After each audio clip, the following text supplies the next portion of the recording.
Oh, and good evening. Looks like we're starting off early today, and we're gonna have the second game from Nouveau from PoPouler on the left side, and it looks like Boomer Gaming on the right. We do have them actually started off a little bit earlier than the clock, right?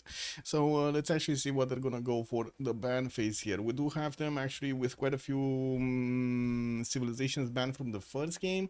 So they played Gorgo, Poland, Coupe, Olympias, Philip II, King Unifier, Simon Bolivar, and Theodore Roosevelt, the Rough Rider. These civilizations, they're not gonna get to play in this one. Okay, let's see what do we have here. It looks like Nubia is gonna be the first one being taken out by Nouveau from PoPouler, and then the Boomer Gamers are gonna go for wow, not Vercingetorix. Who's the other guy? Who's the other goal? Who's the other goal? Anyway, I do wanna say Pangea Classic is gonna be the map. That's one thing that I did not mention, and I didn't know even to write over there. Also, Luke Hang, thank you so much for the sub. Much appreciated, sir. Ooh, 14 months. Thank you. Good evening. Thou shall be Uh, knighted primer. Luke Digo, 89. good evening, sir, and welcome. I did It's see been a Rafifi, while. bonsoir, monsieur, bienvenue. Pajak, good evening, sir, and welcome. Fortuna Belli, good morning, sir, and welcome. Hello, sir. Thank you so much for picking up the first promotion. Thank you, sir. And also, Mozdreth. Oh, good evening, sir. How are you doing? Oh my God, bloody Twitch. What did Twitch do again? Twitch did something bad. It definitely did something bad. Thank you so much. Also, good evening, Armada Siracusa. And let's see. Oh, more bands on the table. Genghis Khan is going to be the next one being taken out here by the Boomer Gamings. And I do see Catherine de Medici, the Black Queen, and also Cleopatra Ptolemaic are going to be taken out by NFP. P. I think there's a P missing over there. But anyway, it is what it is. I think I should actually open up also YouTube, right? Good evening, YouTube. Hello. Oh my God! Yesterday I did actually put up that little clip from Cleopatra. Man, it actually copyright strike that video. What is this? I had to delete the scene, and yeah, it might take a little bit of time to actually, get transcoded something, whatever, processed. I guess processed would be a better word. I see Mapuche gonna be taken out. Well. We should have a map that's gonna be quite with close spawns. Pangea Classic Ridges is quite aggressive as we've seen before, so I would imagine we will see quite a few horses on the map. So let's actually see if they're gonna go for, some of these horse nations, some of the pony nations.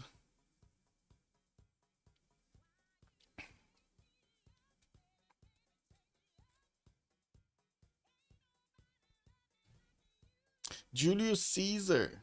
Hmm. Think it down. They're not allowing this guy in, man. Trajan? Wait, did they play Trajan before or no? No, so they still can play Trajan. Okay. They got a chance. They got a chance to pick Trajan. You've seen yesterday how Trajan can actually trade some punches, do his job over there. Echo Supreme, good evening, sir, and welcome.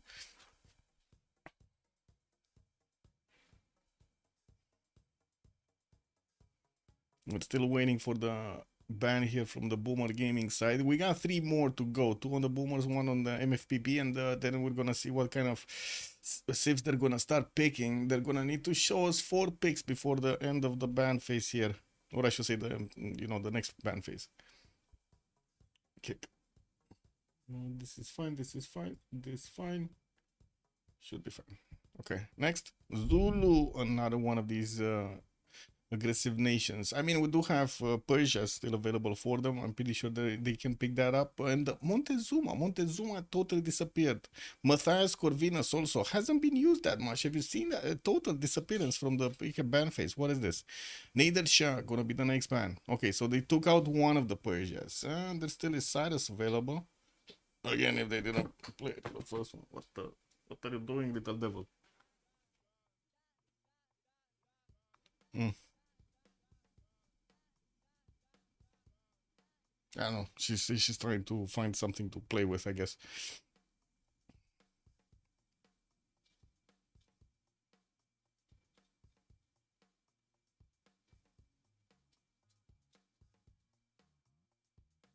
Get this.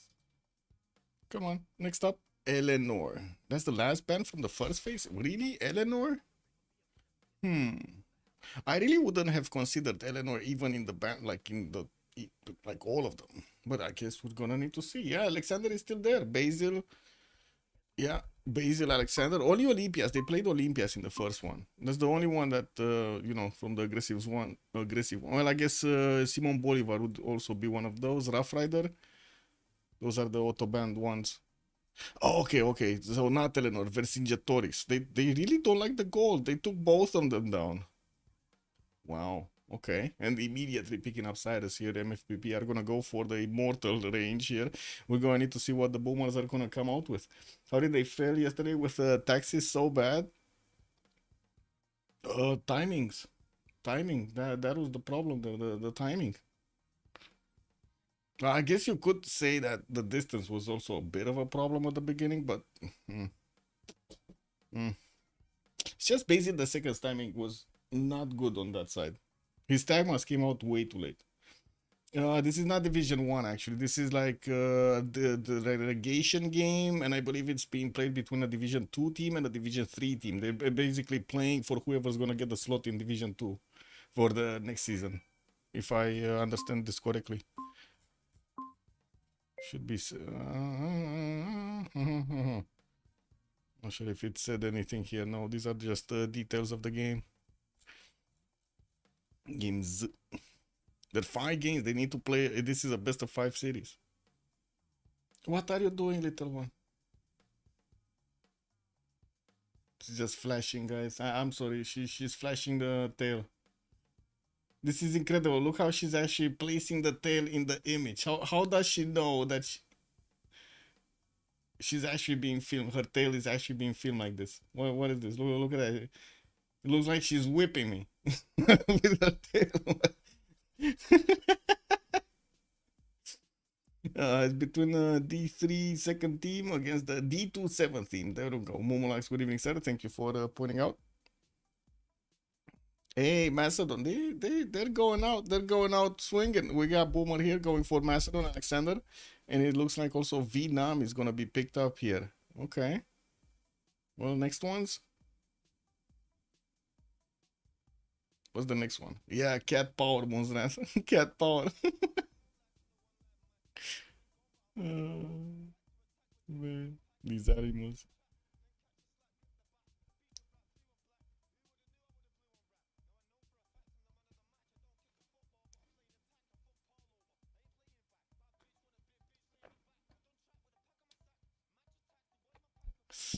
Yes, Tokugawa and I believe also Hojo. If I remember correctly, he didn't get played.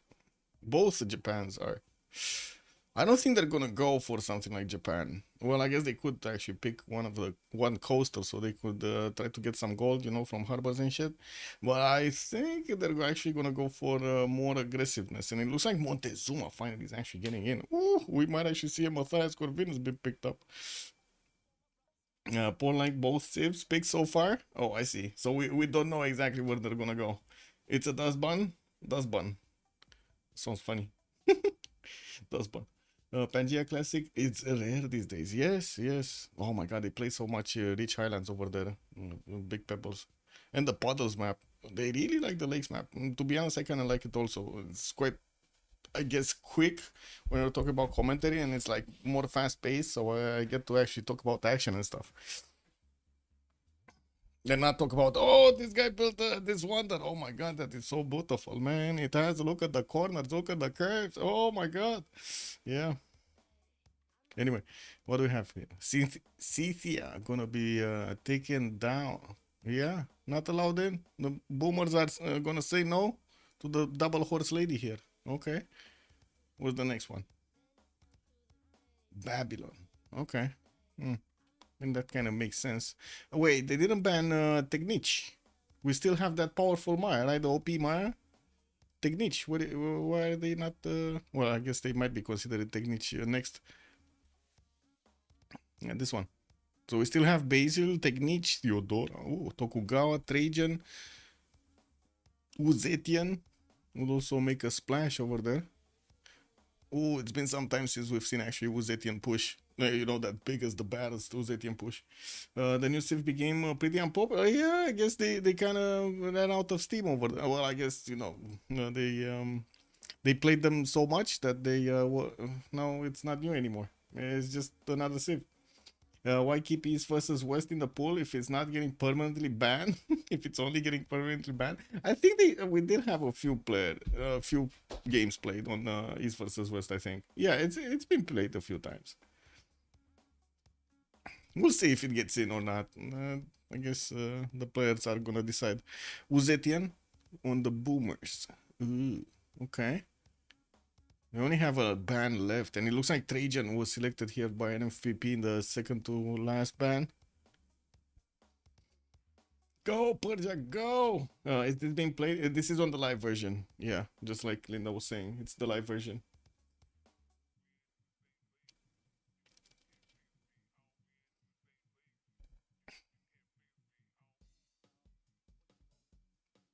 When did they decide if the beta is gonna go into live? Did they announce? BBG thing? No, just that it's gonna be updated, so we don't know. It's just 7.3C, and we don't know exactly when they want to change. Expander requires. Okay, no. Okay, they didn't set a date yet. I guess it kind of makes sense. They want to take out bugs or stuff. Take a look at stuff, see results, get feedback. There's a discussion. There must be a discussion about this. Oh, make farm give one production by default. Oof, Muck is onto something, man. Wait. Make the Nubian pyramids be built on hills. I mean, that's not a bad idea. No? Really? Like, I think Bozo is on the right track here. I like both, actually. Plus one production on farms. Oh, yeah. Build more farms, man. What is this? Oh, Basil the second has been taken down. Uzetian and Kree. That was the last ban here of the game. What are we gonna have? We do have the boomers going for Cleopatra, Egyptian. Okay, that's a gold generator here. Canada showing up on MFPP. I mean, this is, I guess, and also Ottomans. What is this makeup of Civs? Okay, this is gonna be kind of an interesting matchup over here. We're gonna definitely need to see if Canada is gonna trade some punches. It's been some time since we've seen actually it in the game. I think the last time actually it won the game, no? If I remember correctly. It's been quite a few months actually. Goodbye streaming a similar relegation game, but that's on beta. Wait, what? There's a game that's on beta? I don't think Linda's gonna like that. Just saying. I don't know. Maybe they decided to do it, right? Let's see. What is Toothbias streaming?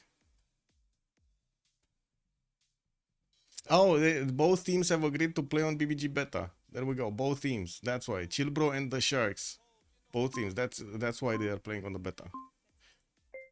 Okay, and whoa, Sultan is getting through. Okay, interesting. Let's actually see what's gonna happen with the lobby here. They didn't put up a lobby before.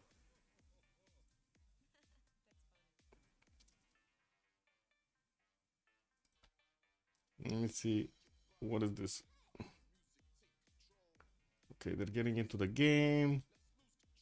Nubia has been a lot on streams lately. Really? Oh, interesting. I mean, don't get me wrong. I like me some Nubian power over there. The pyramids are amazing. Would like to see it. Spaceport on hills. Okay. Wow. Cattle on hills. What is this? This is like a copy pasta or something? Votes of copy pasta?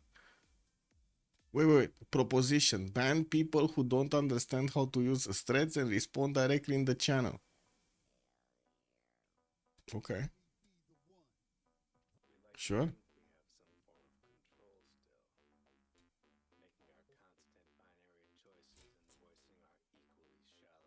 Yeah.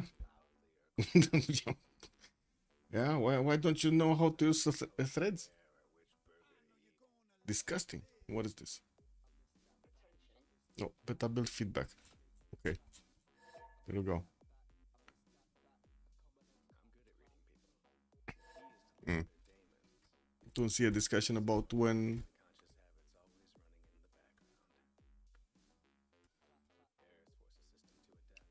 Mm. +1 to the, yeah. Okay, let's see. We're getting through. Yeah. Mm. We need to connect to that one. Captain Morgan is getting through.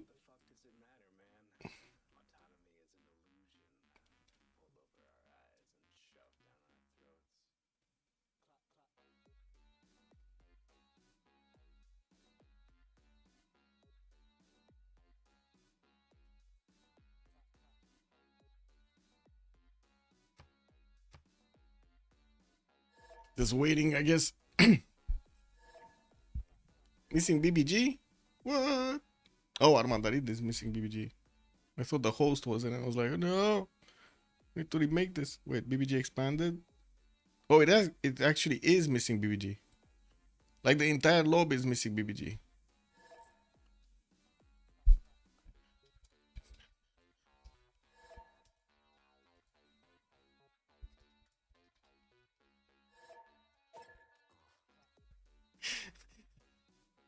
Okay. No BBG.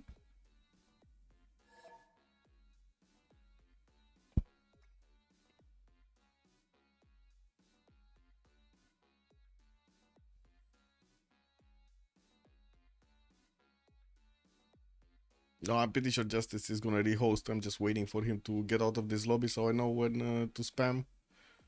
Refresh. Nah, he probably had the beta on, he unsubscribed, and then he like totally forgot to subscribe to the new one or something. To the previous version. Yeah, it's just Justice. It's just the host. If the host doesn't have the mod, the others are not gonna have it. I mean, not have. The game is not gonna have it in, as it is not gonna work on those. But sometimes they do overlap, and it causes these things and shit. Okay, there we go. He got out. So I think he just got the message. He probably was getting some water or something. I don't know.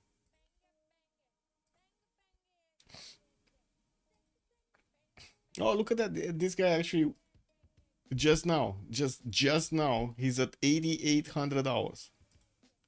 Amazing! Look at this. 8,800 hours.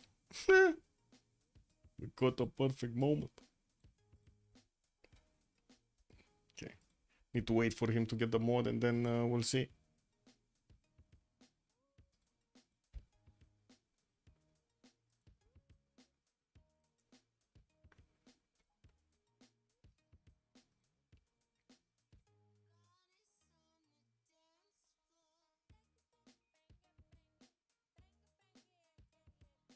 Oh, finally we got into the correct slot. That was the problem. We weren't on the second slot. That was the issue here.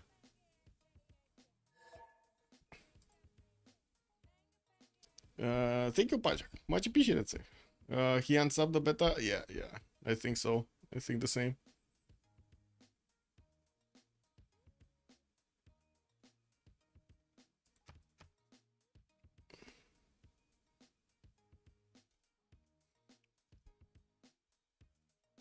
Well, seems like we're gonna need to wait a little bit for them to get into the lobby and get everything, into the correct slot and get to the saves and everything.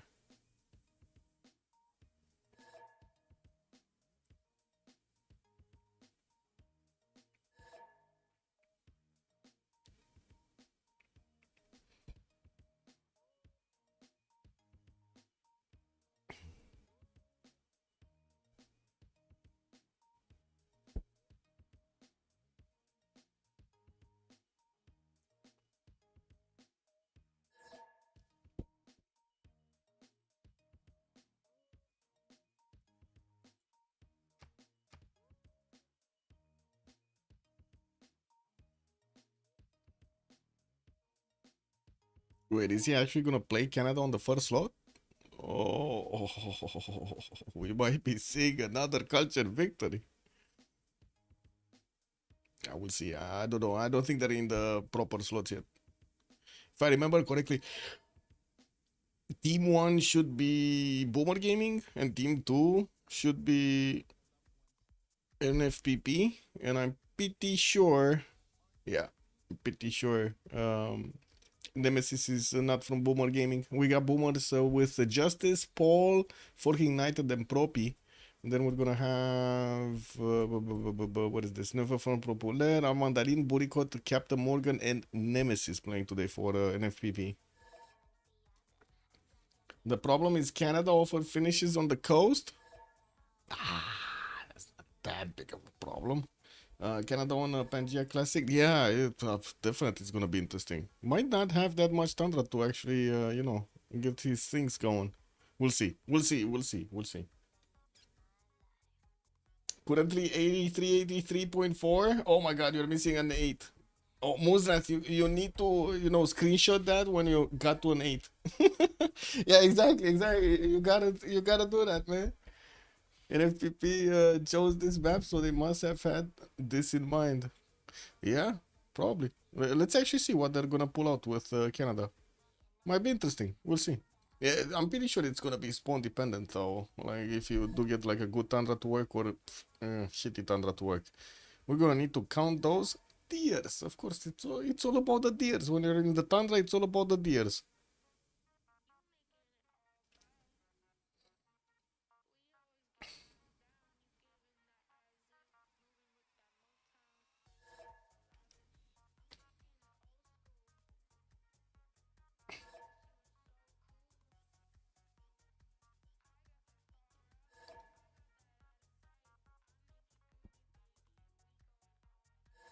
Mumulax, good evening, sir. You wish they had. So you think they didn't have this in mind? If Steam actually records beyond 0.6, then you'll do it. Well, let's see. Oh yeah, that's gonna be a problem actually. Yeah, unfortunate.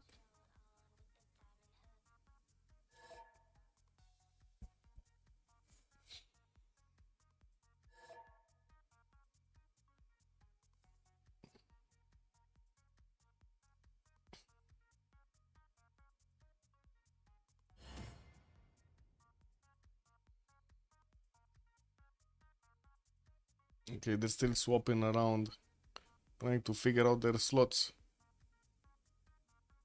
And I think we're missing one.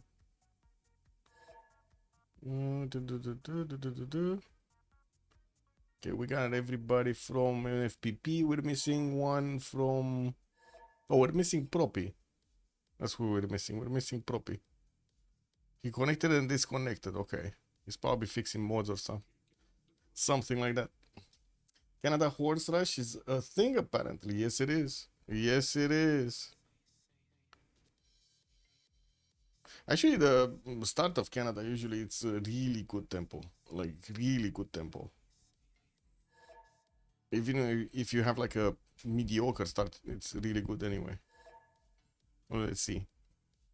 Now, the thing is, if he has the opportunity to actually do something with military units, like the distance to an opponent, if he has an opponent next to him and so on, if the land allows him, deny tithe from Wilfred Laurier. Okay.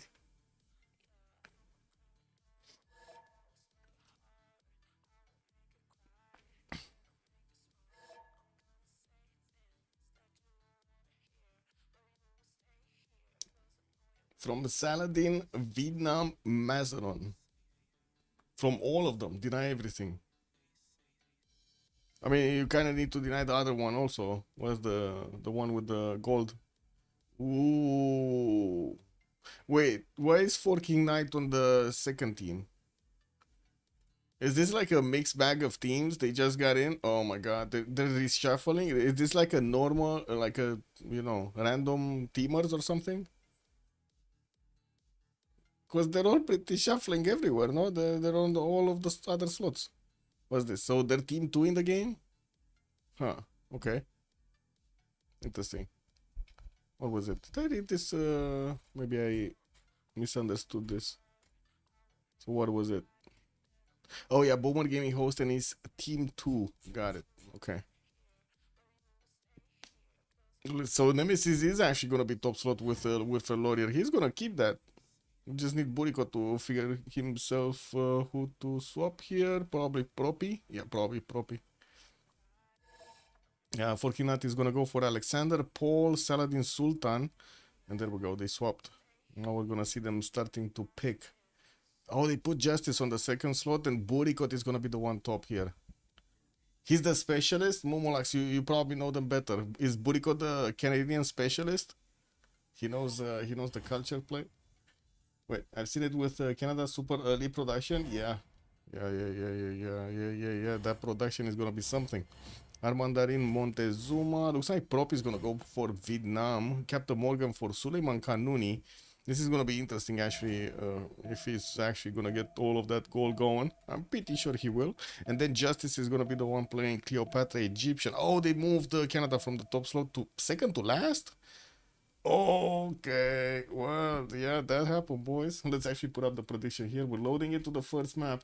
Yesterday we did see Unlucky, by the way, win 224,000 points. Oh my god, you guys invested a lot into that one. Let's see how many remaps. 0, 1, 2. Submission period for 10 minutes. Start the prediction. Ding, ding, ding, ding, ding, ding. Get the points in. Clear position will be so important. Yeah. Is this gonna be like are we gonna need to watch Canada first? Oh, wait a second. Where are we starting? Where are we starting? Saladin, Paul on the left side, or Burikot on the right? Cyrus, which one? Where are we going? That's Great Merchant Race top slot. Yeah. Oh my god, then it's Fadlan first one. Yeah. He's getting it. He's getting it. Okay. So left, right. Where? Left. We go left. So Paul. Okay. Let's figure out where Sultan is. Where is the Sultan? Oh my god, look how close they are. We already see 3 civs in like so close proximity. Arabia here is gonna have his river. Oh, I have a deja vu, by the way, with this kind of spawn. I mean, I really have a deja vu about this one.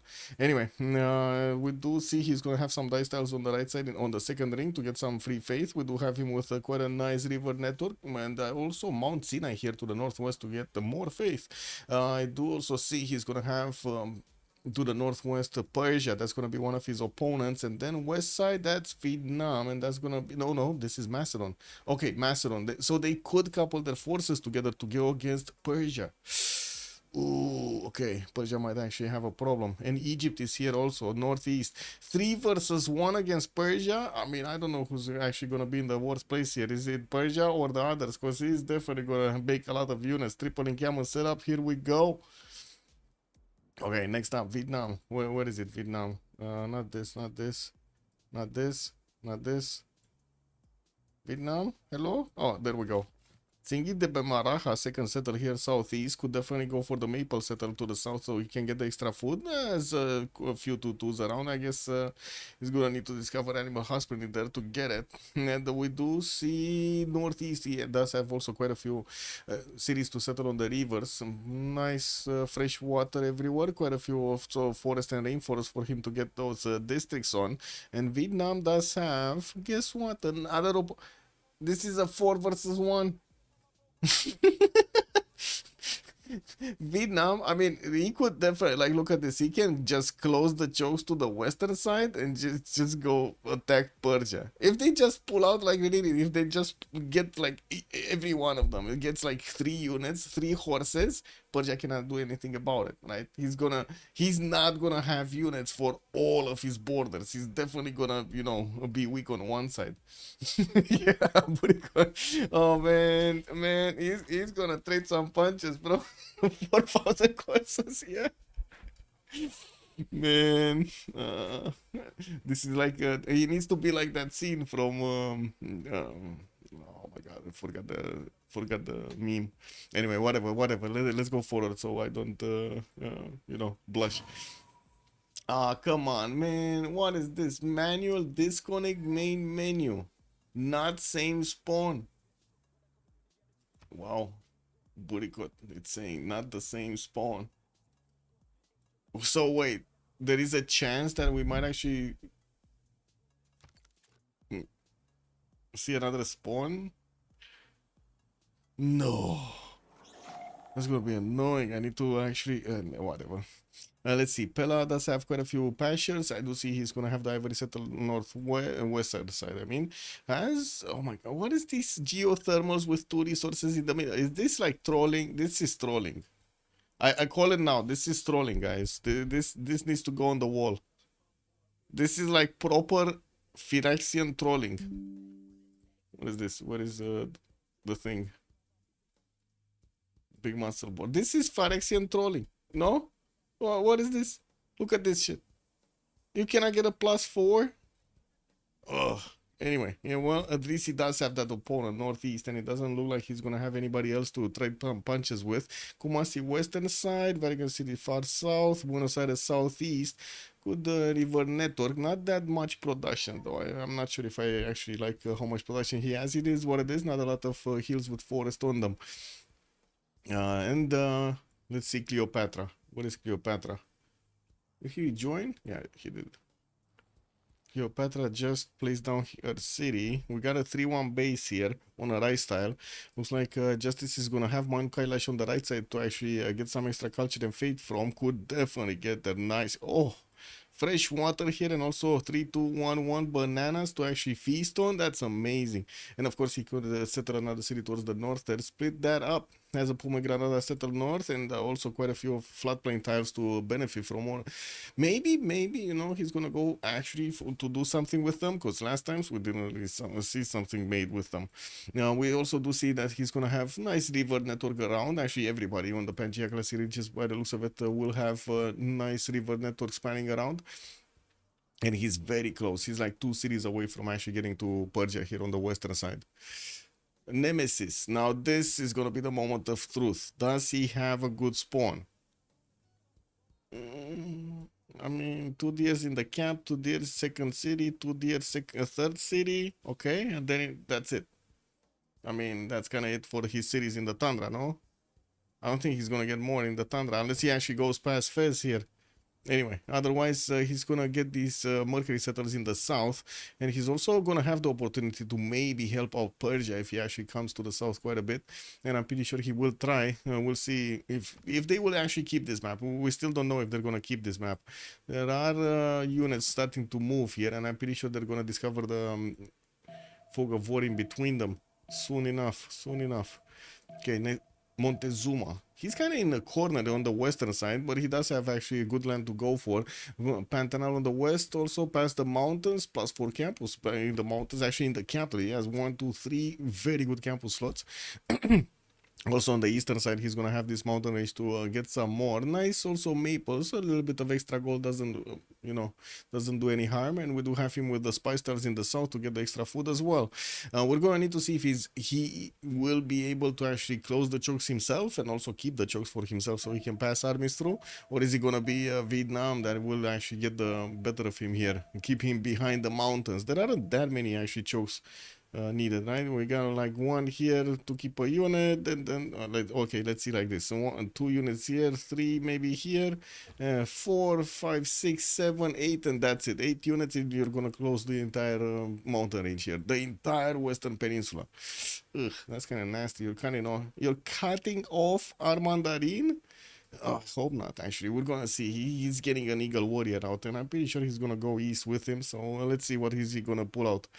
Captain Morgan. We got Istanbul here. He's gonna be also quite close to Egypt, and we'll see if he's actually gonna try to actually fight for the banana. Is this gonna be a fight for the banana? Oh, yeah. Might happen. Captain Morgan does have a second scout coming out, and it does seem like he's gonna have quite a few chops to go for. That's a lot of territory for him to actually go and settle. All of this eastern side of the map is gonna be his, no problem, no questions asked.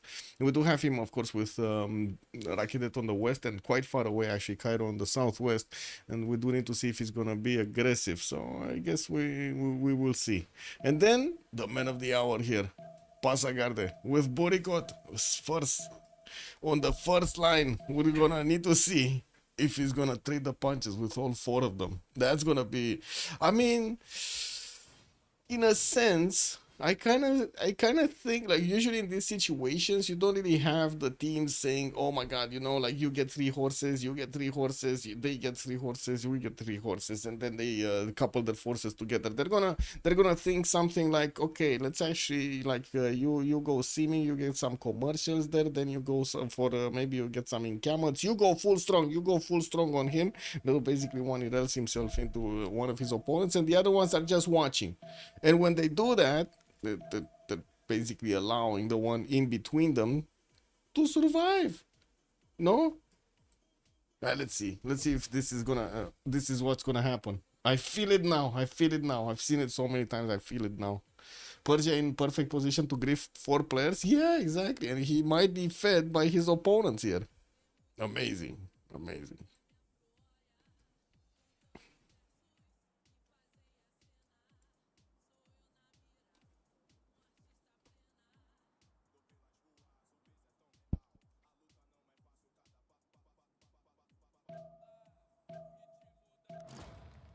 Okay, what do we have? Holy sites? Yeah, holy sites coming out from Arabia. We're barely turn 7. We still have like 3 turns to go for them to scout out. And it looks like we will have...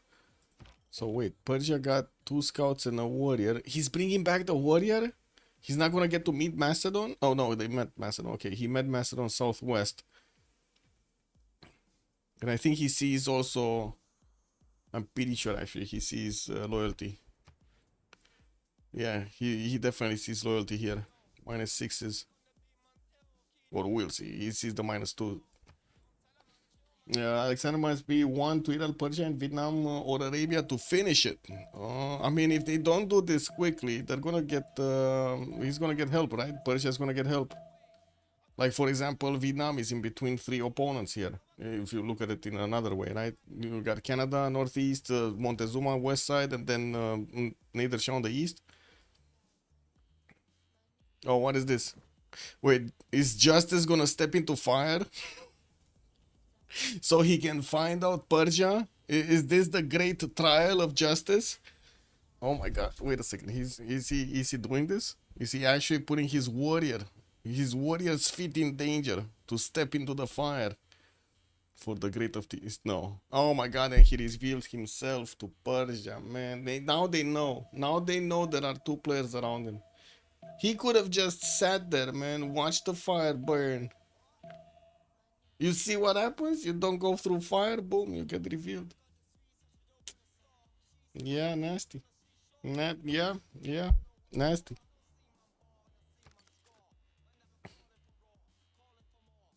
Aztec has such great mountains, commercial hubs. Commercial hubs, KW. Hey, look at that. 2 Eagle Warriors are on the way to Vietnam. 2 of them. And Vietnam is getting that settled out next turn. He does have a scout relatively close by. They didn't see Aztec at the moment. They didn't see that. I don't think they actually saw even the mountains. Did they see the mountains? No, he didn't see the mountains. He didn't.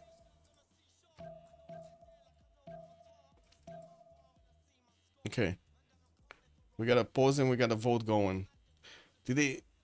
So Arabia is the one that he doesn't see. Arabia and Vietnam. He doesn't know about Arabia or Vietnam. How many units are coming towards him? 1, 2, 3, 4, 5. There are 5 units encroaching on Persia. Right now. 5 units. Ooh. Boomer Pera has a problem. No, I'm pretty sure he's gonna send a settler left for the ivory settle. He can stay on rainforest and not get hurt by the fire. Yeah, but I mean, that's how he got revealed. I don't know. He could have just sat on the sheep. He might be burned anyway. Check this out. He might be burned anyway because he stepped on rainforest right next to the burning rainforest, which tends to, expand into other rainforest for some reason. Oh, wait, what?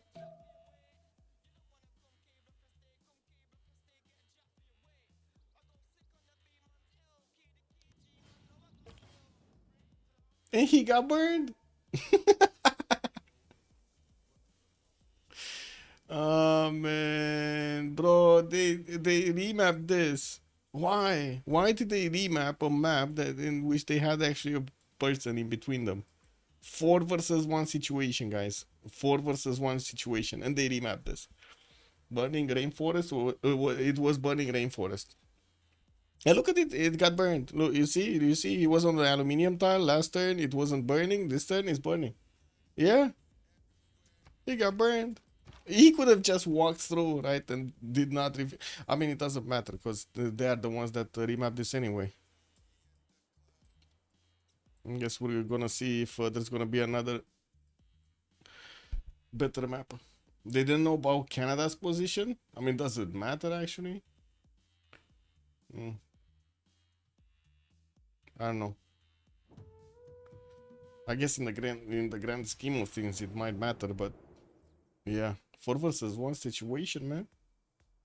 And they knew his position. There was like quite a chance. There was quite a chance they could have actually gotten a city from Persia, just because of the sheer amount of units that they had next to it, going towards it. Who remapped? Yeah, it was the boomers. The boomers actually used the remap token last time. Surprisingly, you would have thought that Burikot is gonna use, like he's gonna scream over there, hey guys, they're like 4 saves around me. Maybe remap, like hello. Don't feed me to the wolves. Don't feed me to the wolves. We go right this time. So Persia. Oh, we're actually gonna take a look at Burikot again. Wait, is he in the middle again? No. I mean, he's in a corner now. What is this corner gaming? Corner gaming, and he's gonna clap his hands with Ottomans here. He doesn't even have a target. Oh, he has. Okay, he has a target. That's gonna be Propi. Okay, maybe actually. So we got Montezuma. They fucked up. I call it now. They fucked up. Or did they? So we got Propi here in between 3 civs, guys. We got Persia, we got Ottomans, and we got Montezuma to the south. 3 civs against Propi. It's Vietnam, so very, very good defensive capabilities. It's gonna have the Thans and so on and so forth. So might be good. Might be good. Yeah, Lancer, good evening, sir, and welcome. We'll see. We shall see. Persia does have the cliffs of Dover northwest to settle on the coast there. And also, oh my god, beautiful trade routes with Ottomans. Can you imagine all of the trade routes actually passing through this ocean on the west? They're gonna make so much gold. Those are Ottomanian trade routes. They're gonna be big on gold. We do have also Tsingy de Bemaraha to the east, and it looks like a lake in between him and his opponent here, Vietnam. While his north is gonna have a few city states. He does have rivers to actually go and settle some cities there. Unfortunately, not that many good tiles around those rivers. In the south, definitely much better land with many more chops and also hills to benefit from.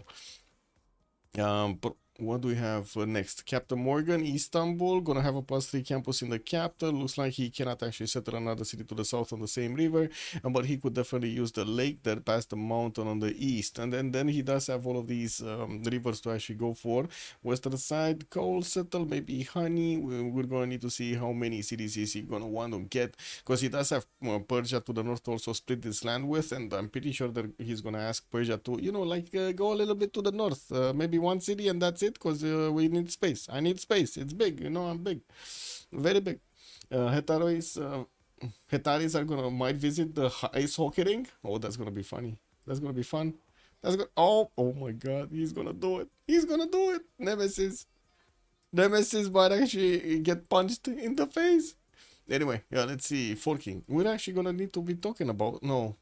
Sorry, Armandarin. This is Montezuma. Okay, what do we have? Spices, second settled north. That's also directly on the path towards Vietnam there. And I do see he's going to have Cahokia to maybe get a city-state from on the western side. Mountains east, that's going to protect him from Arabia. And I'm pretty sure he's going to also use the geothermals plus the adjacency of these mountains for some campuses here. Wonder in the south, that's going to be Lakes of Onyanga. This wonder does give you fresh water, so easily can settle a city there. Ooh.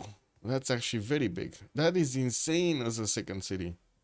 2-3 tiles everywhere. Could get some culture, some gold sprinkled through over there. Get the salt, get the pepper. Oh man, that's amazing. I did see somebody, and I want to ask the chat over here while we're gonna keep on watching everything. Somebody was talking today on a Twitch stream that ketchup is basically like the base sauce, and then everything else evolves from that. Do you agree? Is ketchup actually the base sauce? Do you agree?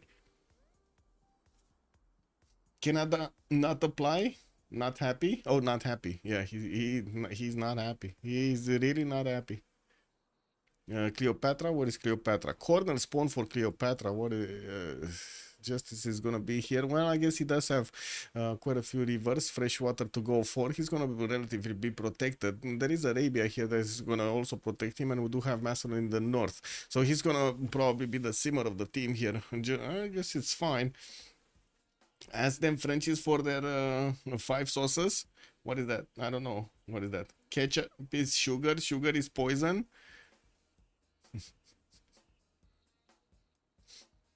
Wow.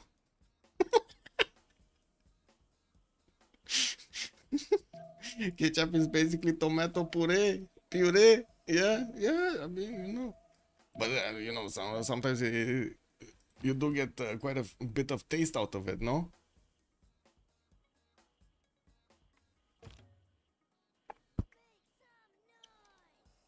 Okay.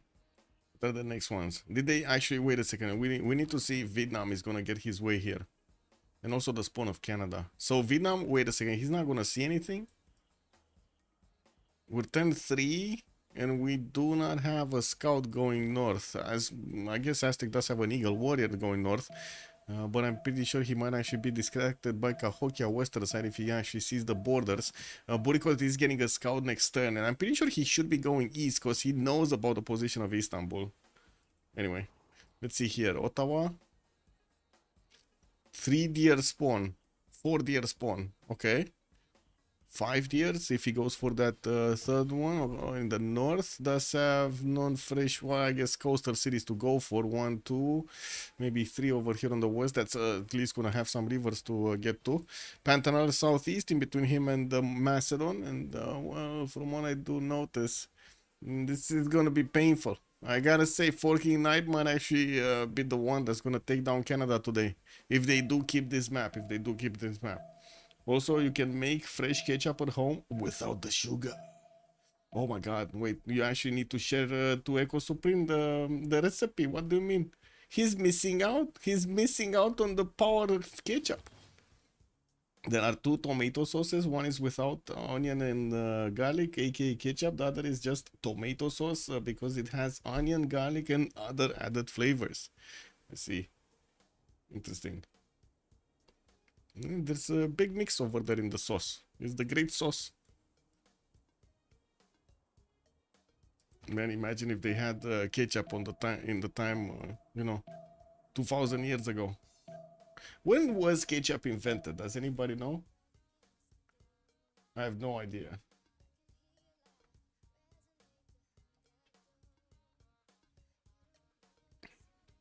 Oh. See, second scout coming out from the Ottomans, but he's quite far away actually to get to Vietnam. Oh, I see Vietnam actually did send one of his scouts really quickly towards the south, and he will probably meet Persia and also Montezuma.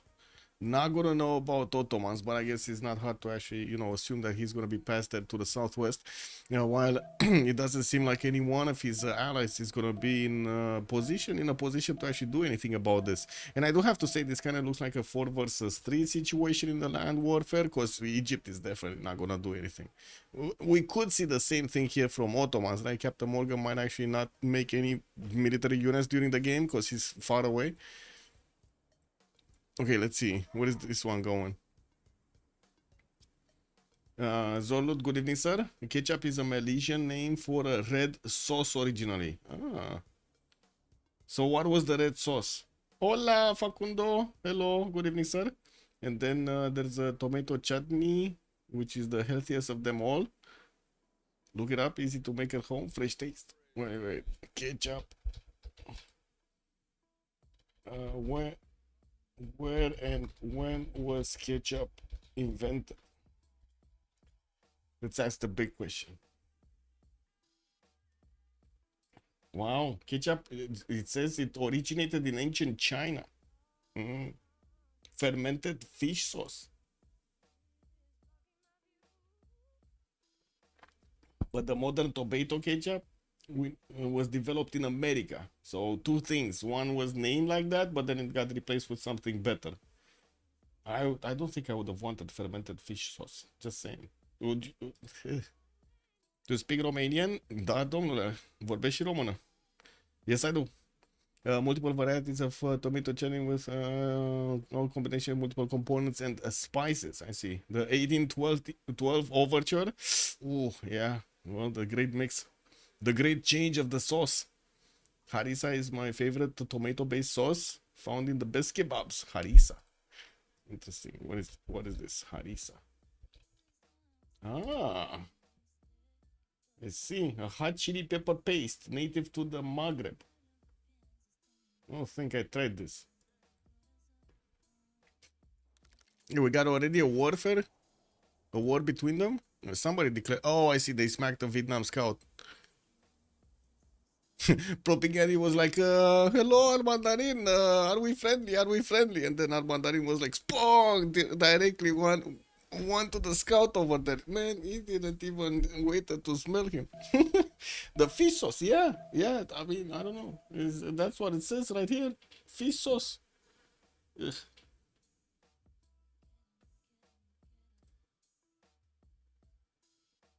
Yeah, this is what it is, man.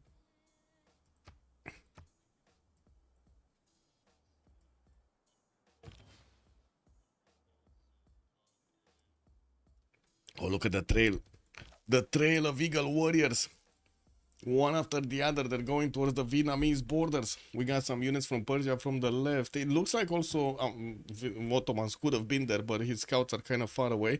We're not going to see the encroaching entire army over here around Vietnam.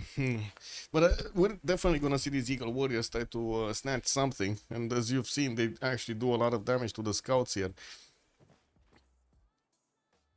Cairo Hall on Bay to the northeast. Looks like he actually snatched a builder. That's a 2 charger from Valletta. Okay. And Macedon. Did Macedon actually... No, he didn't figure out about his opponent. He doesn't know about Canada's placement. It's too far away to actually know. Well, they did declare war. Can he see? He might be able to see minus loyalty. It's a big might to be able. You tried it?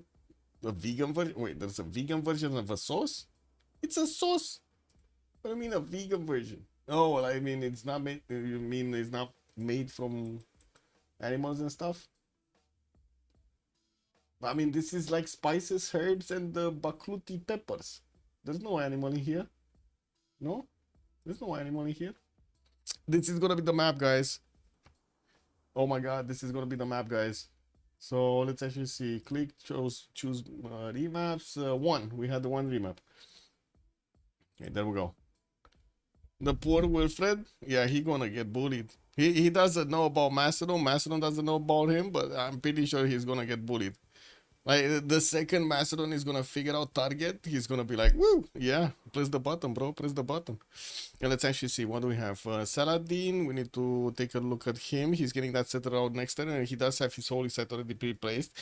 Could easily get to the south and to the western side here for new settles. Nice settle, Pomegranadas, one next to the banana southwest, and by the looks of it also he's gonna bring back the builder from Valletta.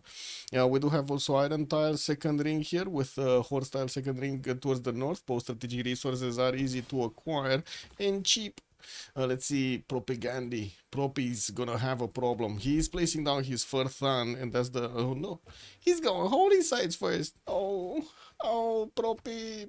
I mean, that is basically the you know, the strat over here, or I should say the new meta for Vietnam, going holy sites into Thans. But yeah, I don't know about this. We're gonna need to sequence. Look at these Eagle Warriors. They're so close to him. They might be just knocking on his doorstep next turn. We do have Tang Long with both resources really close by in the first ring, horses and iron. He does have a 2-3 deer tile to help with the production at least, and I do see he's gonna pump out another settler in 5 turns here. Tsingy de Bamaraha South, looks like Persia is getting his units around the units of Vietnam. And where is this guy going? Where is this guy going? Is he gonna settle Maze? Is he gonna settle Marsh? Marsh is really bad actually. Settle maybe Jade? No? Yeah. Where is he gonna settle? Because this land looks terrible. Oh, this is terrible.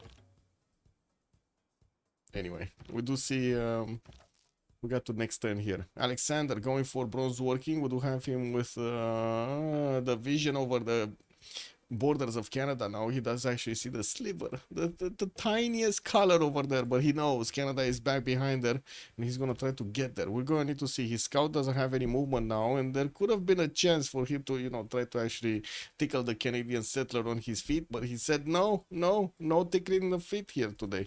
We got Macedon also getting another settler in 6, and he's gonna send that first city by the looks of it on the Candle Tile southwest. He does have multiple cities that he could settle in this peninsula on the eastern side, and doesn't need to worry about anybody else. Like, there's nobody here that could actually, how to say, interact with him, so he slows him down. Also, he's not a son of the holy sites. Yes, he's not, man. Can we really call it a tomato based? I wouldn't really say it's tomato based. Yeah. Harissa over there, definitely different beast. People add anything to make sauces. There are examples of how pizza sauces were made without being vegetarian friendly and not advertised at all. Vegan sauces made with organic ingredients are also a thing. Yeah. Oh my god, the scout of Persia, Burikot, got bullied over there. Looks like Vietnam actually cleared the way for the city of Hualu. He is also gonna get the benefits of Tsingy de Bemaraha here with the 3-1-1 tiles. 2 double culture points actually. Hualu did get one from settling on the J tile. We don't have the Aztec Eagle Warrior sitting on one of the... Oh my god, he could get another one. He could actually get another one, right? And sit on both holy sites. Can you imagine? Oh my god, can you imagine that? Guys, can you imagine that? Because these are Eagle Warriors, right? You can shoot at them for like half an hour with slingers and you might not do anything. Can you imagine if these Eagle Warriors just sit here on the holy sites for the next like 10 or 15 turns and he doesn't get his infrastructure up? Oh, that's gonna be bad. Burikot is gonna settle on the warrior. Yeah. Check. Burikot here. Okay.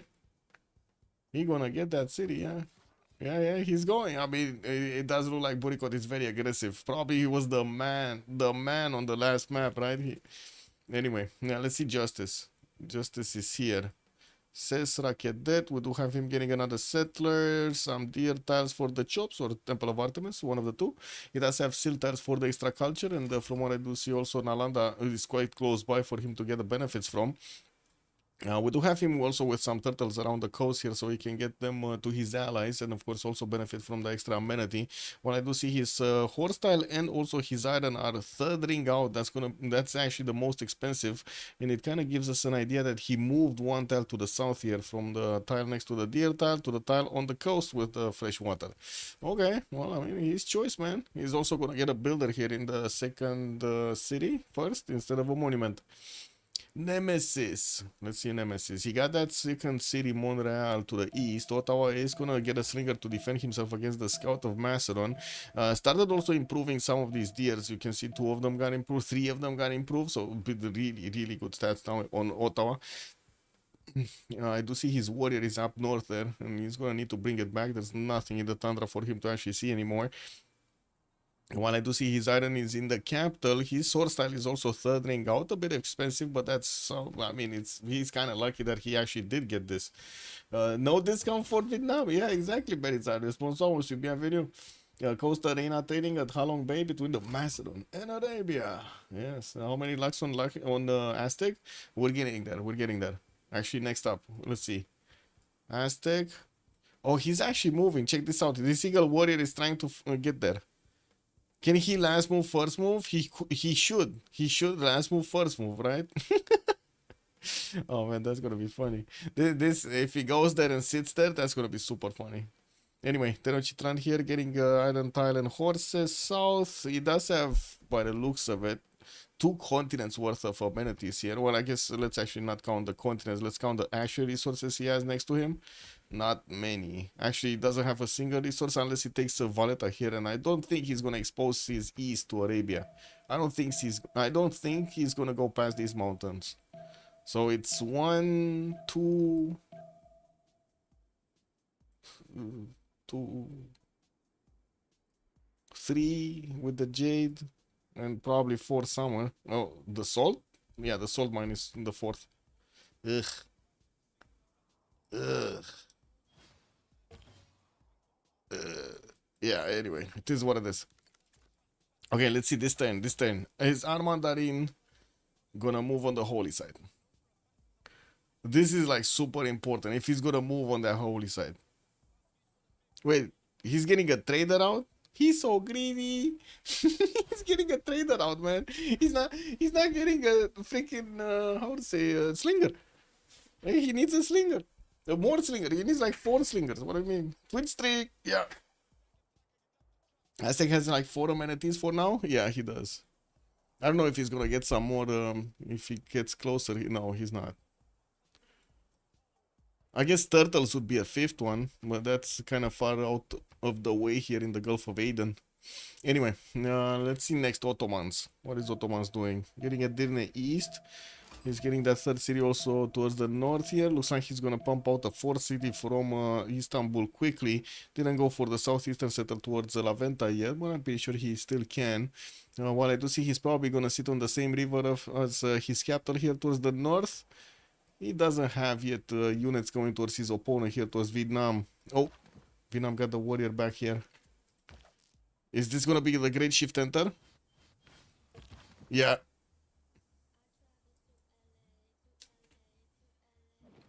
C'est catastrophe.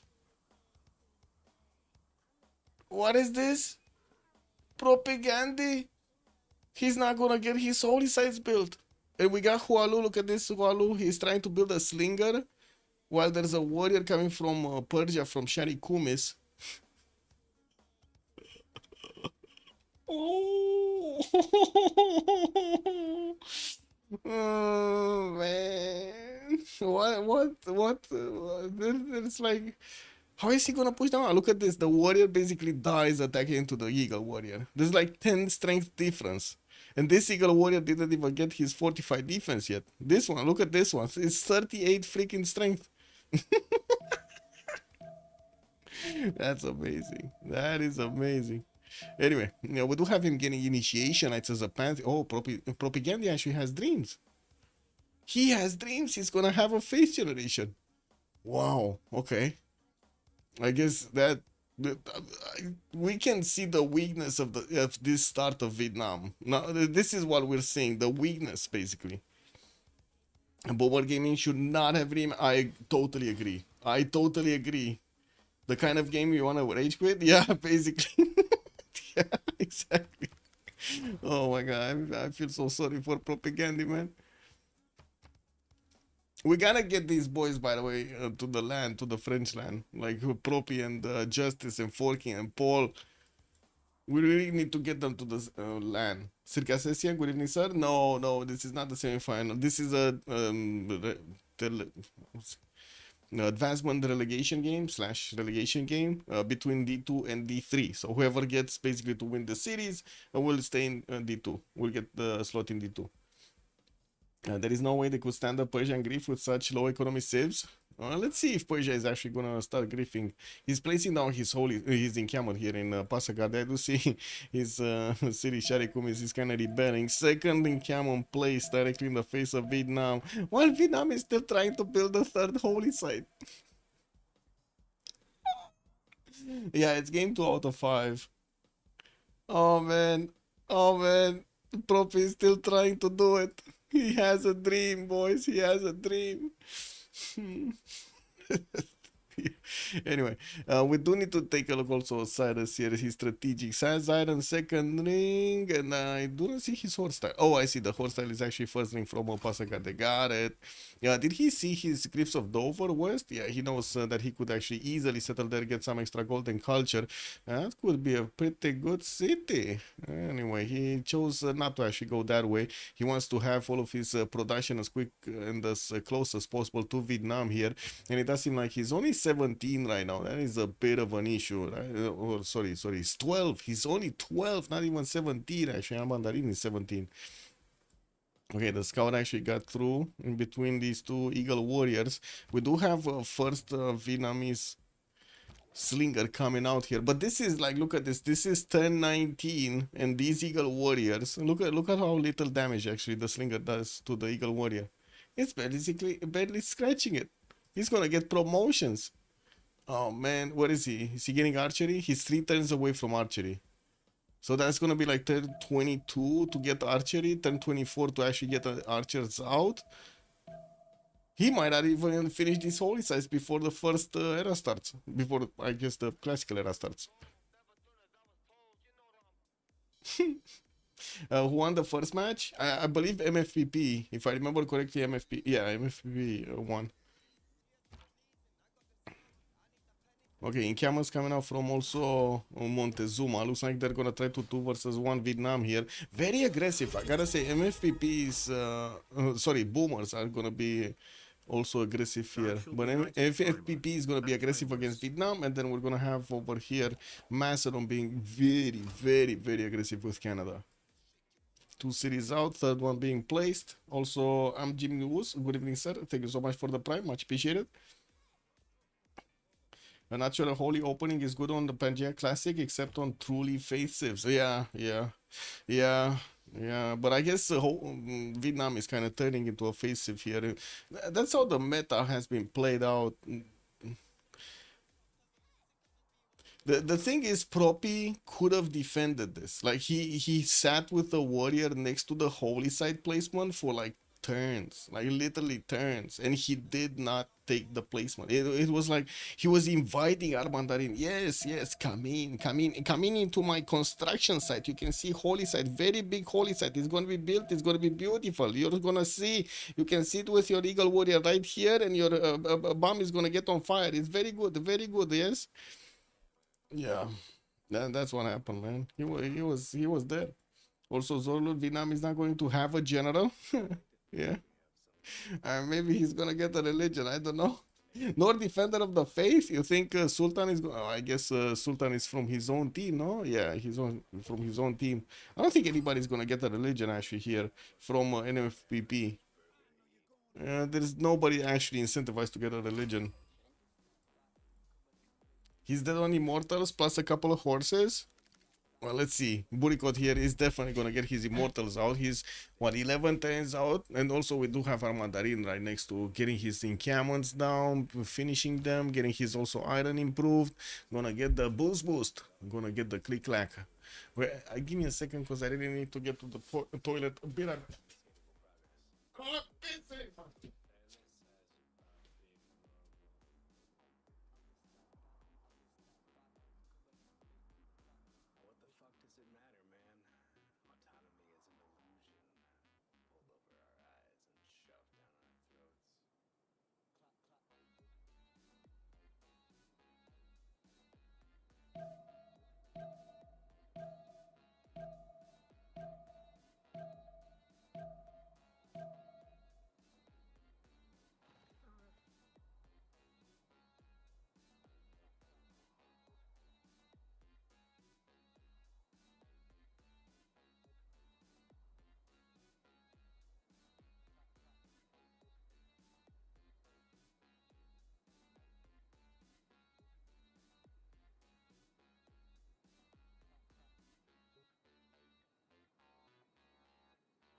Do it. Oh my god, they're still there, man. At least he's upgrading archers now. You know, that's an improvement on his military power. Canada gets a religion? Wait, what? You think he's gonna get the religion? I don't think he's gonna have the, the time to get the religion. He's gonna get the Hetaris. I mean, we do have him getting his encampment out next turn, and it doesn't look like he's gonna have it much faster than Macedon here. Triple encampment setup from Macedon, triple encampment setup from Canada. Look at him, actually double right now. Oh no, triple. Look at that. Yeah, there's one here, and one here. Triple encampment setup. And I do see he's gonna have actually quite a few builders out. He still needs to actually improve this deer tile where the Macedonian warrior is. And Arabia did go for river goddess, gonna get that extra adjacency on his holy sites. Started building quite a few of them. Nice setup in between for his campuses. That's gonna be a lot of science. And what do we have? City Patron goddess coming up for Aztec, so he build these encampments a little bit faster here. Didn't go for the third one from Chempoala. I guess we might actually need to wait for it. Maybe he doesn't have the gold to buy all the tiles. That might be a problem, right? He's on 13 gold. Yeah, he probably doesn't have a gold to buy the tile. And the one that he could actually switch is assault, so he cannot build it there. It's quite a bit of a military from Vietnam for these two. Even the archerman doesn't do that much damage to the freaking eagle warrior. This is insane. He's still not getting that. Like, he's, oh my god, man, he's barely building his holy site from the third city. Didn't even start shooting. These eagle warriors. Okay, do they have a chance of actually doing enough damage? Man, this is so sad. This is one of those games, guys. We needed to have a camera on Propi's face.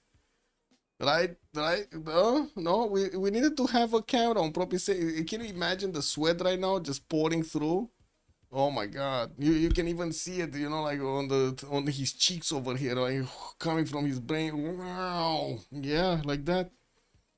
Very big. One holy site, one city holy site, and two campuses, both second district discount. That might be the Canadian game. Okay. Well, let's see. Yes, player cams. Yes. Oh well, it is what it is. To have to say, Immortals are gonna put these archers to shame here. They're extremely good at attacking into archers. We're gonna need to see if Burikot is gonna get them quickly, because it doesn't seem like he's gonna have that many pre-builds. Only one single warrior here in Sharikumis, and he's barely finishing up his encampments right now. We will start seeing a lot of them actually starting to get their great general points here. And I do see God of Craftsman has been acquired by Persia as a pantheon. He's gonna get the iron improved, probably gonna get his horses also.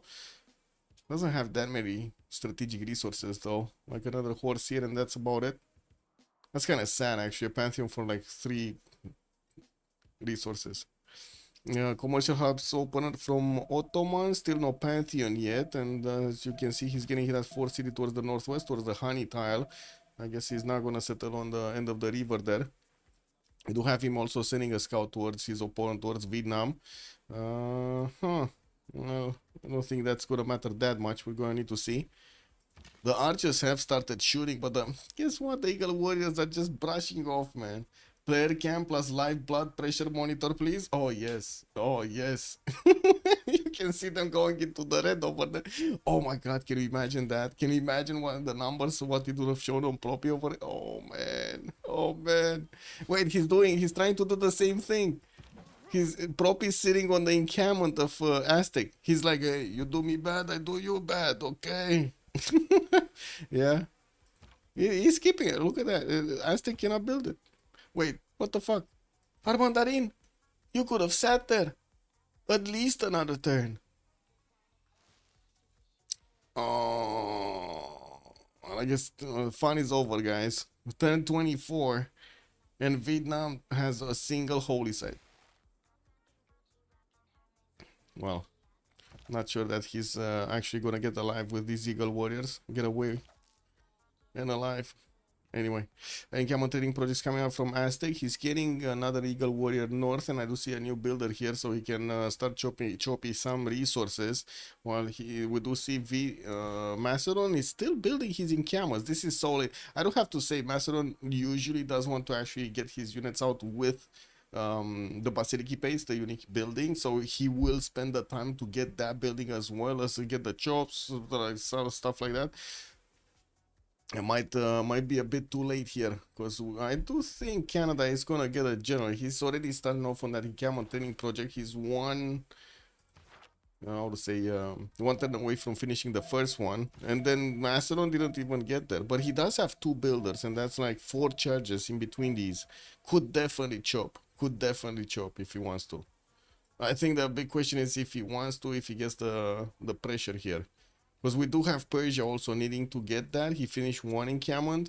He's going to finish the second one soon. Didn't get the third one from Bakhtri. And I do see he's going to want to get a builder first before he's going to start making the projects. I think this is a mistake because it already looks like we're going to have Canada making the projects, right? You might get to Canada and Aztec actually. So two of them getting generals here. Macedon will definitely want one, a third one. And then the fourth one needs to be Vietnam. Needs to be, sorry, Persia or Vietnam, I guess. Wow, this archer actually moves quite a lot. Okay, that's a dead eagle warrior.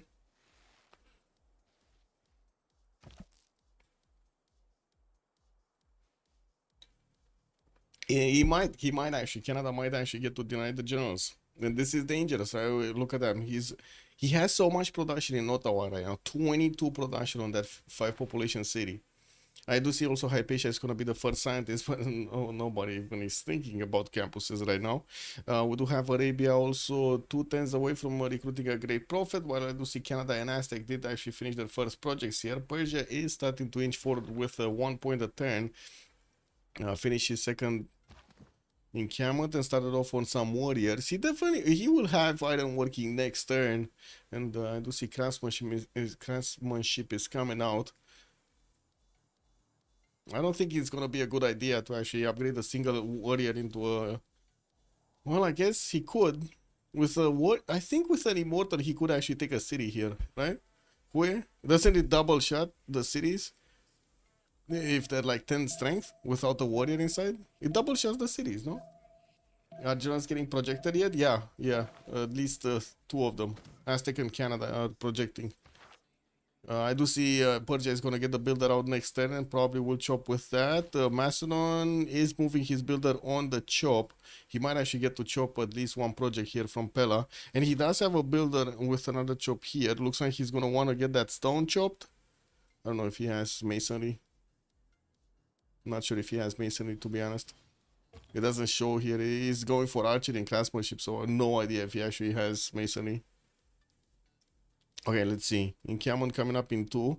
Magnus is also getting that in Pella in 2 turns, and it looks like Forking is not going to want to get it without the discount. And now he has 2 builders. He's going to want to wait. Okay, he's waiting another 2 turns. That's bad. That is very bad that he's waiting for another 2 turns. Look at this. In 2 turns, Canada is going to get another 2 projects. And he already got a general. He's denying a general from somebody. Aztec is going to get one by the looks of it. He doesn't need this actually, this encampment project. He's already there. I guess 3 would be 3 turns. He really doesn't need this. Is a waste of production here. 2 turns encampment. Persia is gonna get the builder to chop next turn. We'll probably get that one, and in the meantime still pre-building warriors here. He wants to refuse. Oh, I see. So he makes it cheaper basically for Persia. I see what you're saying. Yeah, might be. So Macedon is gonna remain without one.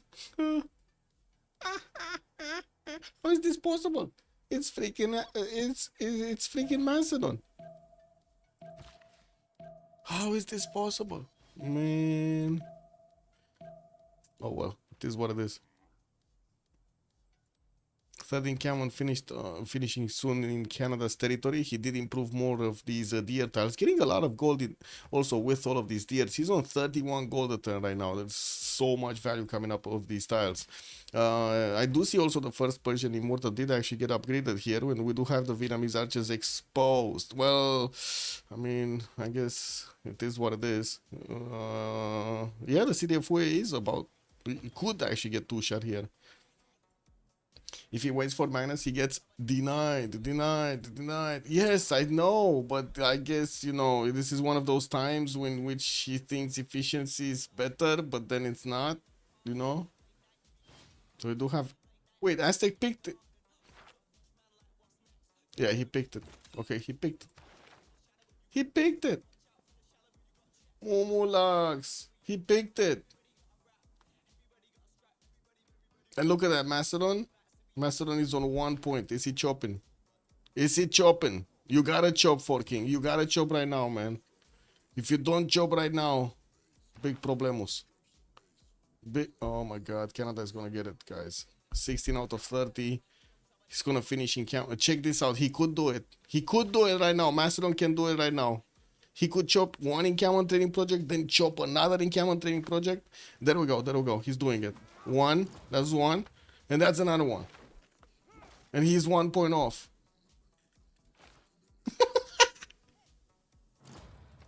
wait. Where is he? Where is he? Forky Knight is third slot. And who's Canada? Who's Canada? Nemesis. Oh, it's fine. It's fine. He got it. He got it. He got it, boys. He got it. It's fine. Looks like also Nemesis figured it out because he's switching to build some monuments here and also getting pre-building or pre-placing, I guess, Temple of Artemis. Canada just skips for Persia. I mean, could have, but didn't. Persia is still gonna need 2 turns. Oh wait, Persia could be in. Oh man, yeah, it is what it is. Yeah, Persia is first slot. Okay, let's see.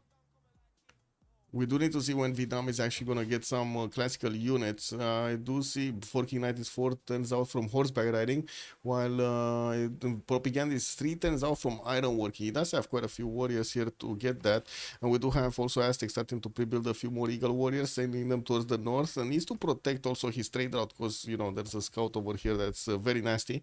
He does have ironworking. He could upgrade into swordsman, but I don't think they have enough iron in between them. Persia gonna get in Training project next turn. Macedon gonna pick this one up, and that's gonna be the third one. So first one is Truk Track on Canada, second one Burica here on Aztec. Okay, and then next Sun Tzu. Okay, and then Burica is gonna be on Persia. Got it. So Vietnam is the one that's not gonna get the general. Or easy. Wait a second, he's getting an encampment training project right now. No, Burikot is gonna get it. Wait. Yeah, it's same turn. Burikot is gonna get it. There's no way Burikot is not gonna get it.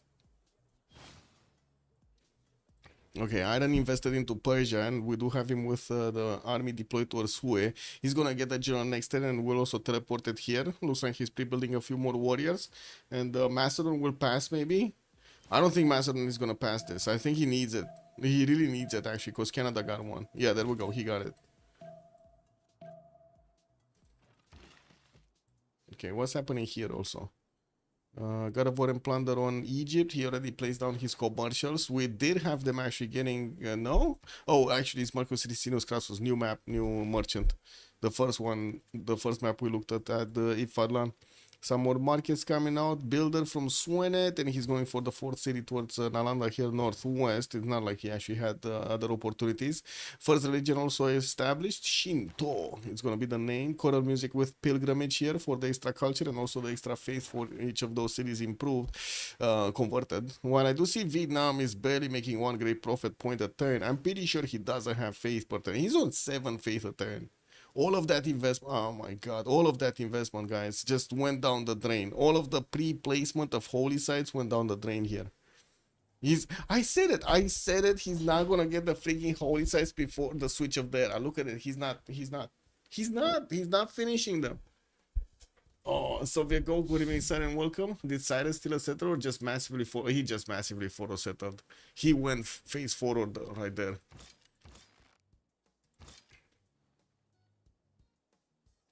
Warrior monks go burn. Oh, I would love to see that happen, Space VK. I would love to see that happen. The spatial MioL strategy, or I should say the MioL spatial. That's how you call it. It's MioL spatial. House 2, good evening, sir. Good to see Prop is getting he's getting slapped, man. Well, I gotta say, in so many games, actually, we've seen Proppy have quite a bit of, I would say, bad luck. I would say kind of bad luck. It is what it is. We do have Aztec also from the south here, getting quite an army of Eagle Warriors. He does need gold, that's a problem, right? They do need a lot of gold to upgrade these, and does seem like they're not making that much per turn. 39, 13, 1 on one side, and then the movements are going to be 6, 0, 7, and 20 on Justice. Ooh, first actually, Mortal is going to need to get a promotion here. Yeah, these archers are not something you want to fool around with, especially when you're in a march style setup. Burikot, Burikot, what did you do, man? How did this one get actually that slapped? It's amazing. There's so much damage. Okay, promote, promote, promote. Okay, there we go. Now it's gonna be a bit stronger. We do have the general coming next to, and as you can see, Prop is trying to take it down. He will, but the sacrifice of so much strength from the warrior, and of course the other immortal could just jump in. He should actually start moving, no? I think he should. Because of the general, he could actually just cross the hill easily and take down the warrior, while this one can actually get onto the uranium tile. Double slappy slappy. He needs to do it, actually. He needs to do it because he has another immortal coming out from Shari Kumis, and that immortal needs to get into the encampment, right? It's much better, much closer to the front line. Pika, good evening, sir, and welcome. Moonlax is captain of MFT, for those who do not know that. Okay. Also, Vietnam will need 2 gens to even hope to survive. Yeah, I mean, he's not even getting one. What are you talking about? He ain't got no general. We got Persia over here getting Hannibal Barca, and that's it. Wait, where is Burika? Didn't we have Burika somewhere? Who got Burika? Oh, Burika was on Aztec. Never mind. Okay. Can Canada or someone else deny Defender of the Faith? Canada didn't place yet the holy site, and I do see he's going for Temple of Artemis with some campuses coming from Montreal. Macedon is not actually hard building anything. He's getting his Basilica paid, or at least he clicked on them, didn't finish them. He's not going for units. Oh my god, Forking Knight. He's going for the 4th and the 5th settler, and that means there's not going to be an aggression against Canada. Neither of them are actually going to be aggressive here. Okay, there we go. Persia actually got through. He did kill that one. And looks like he's going to take out these archers as well. It should be very easy to actually take out the archers. Just slap, slap. Boom, boom, bam, boom. Very easy, very easy. If Persia's immortal suicide is anything to judge this by, probably cleans them without a general. I mean, yeah, if Burikot keeps on doing those mistakes, but I don't think he's gonna keep on doing those mistakes. And we do have the army of Aztec also starting to march from the south here, from Marinanco. Religious settlements on Ottomans, getting Ancestral Hall. He's gonna spam cities all over the place here. Not that he has that many slots, so like 1, 2, 3, 4, 5, 6. That's it. There's still like 10 cities, so you know. And of course, that's not counting actually a city state. He could take La Venta, he could take Preslav. Actually, Preslav would be nice if there was a city of Persia on the coast. He never did it, so it is what it is. Okay, what is Buriko gonna do here? Is he last moving this? He's trying to last move this? Wow, okay. And wait, is Poppy actually getting these warriors with so he does have swordsman tech. Does he have iron? He's on 13 iron. So he does have iron. Oh. Oh, I think that city's dead. I think that city's dead, guys. Boom! Unde Priester, good evening, sir. He kills 2 archers and first. Who needs to kill 2 archers? Just slam city, take value, no? Bam!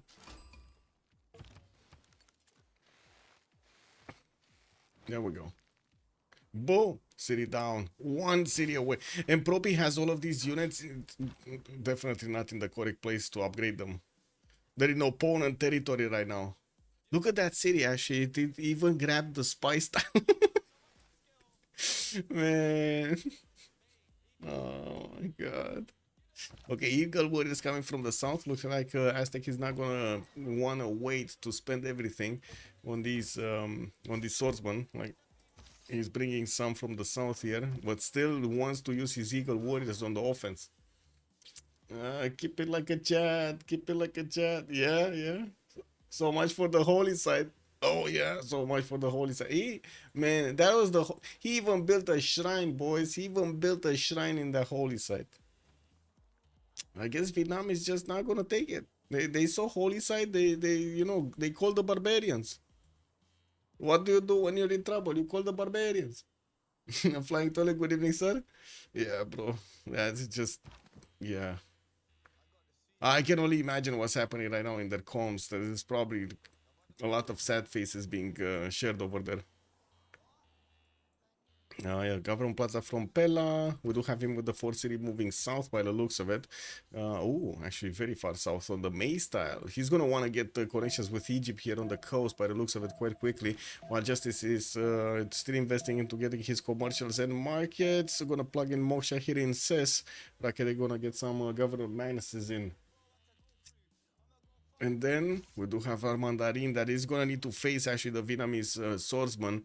Definitely will need the help of purchase immortals to actually pass through them. We will need to see how things are gonna evolve here. It looks like Vietnam is probably gonna lose those archers. Do you see how he split that army towards the north? Those archers are dead. Those archers are D. There's no way. There's no. How is there a way to actually keep these archers alive? Oh yeah, that's a way to keep the archers alive. Like totally ignoring the fact that there are archers that could be just slammed over there into. That's no. Actually, Boomer Gaming can probably play the 3 versus 4. Wait, do you think? I don't know, man. Because after Persia is gonna finish off with Persia and Aztec are gonna finish off with propaganda here.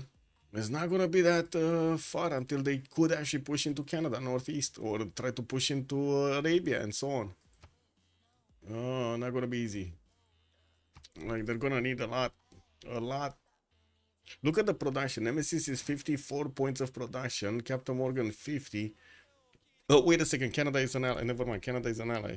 So they have Macedon with Arabia on the front line, and then it's gonna be Egypt on the back line.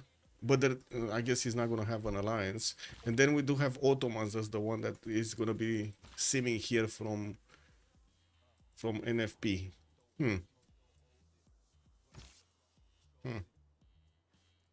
Only +2 luxury attack resources here on our Mandarin. Still, I think he kind of made a mistake not actually getting enough Eagle Warriors into Swordsman, but I'm pretty sure it's a problem with gold here.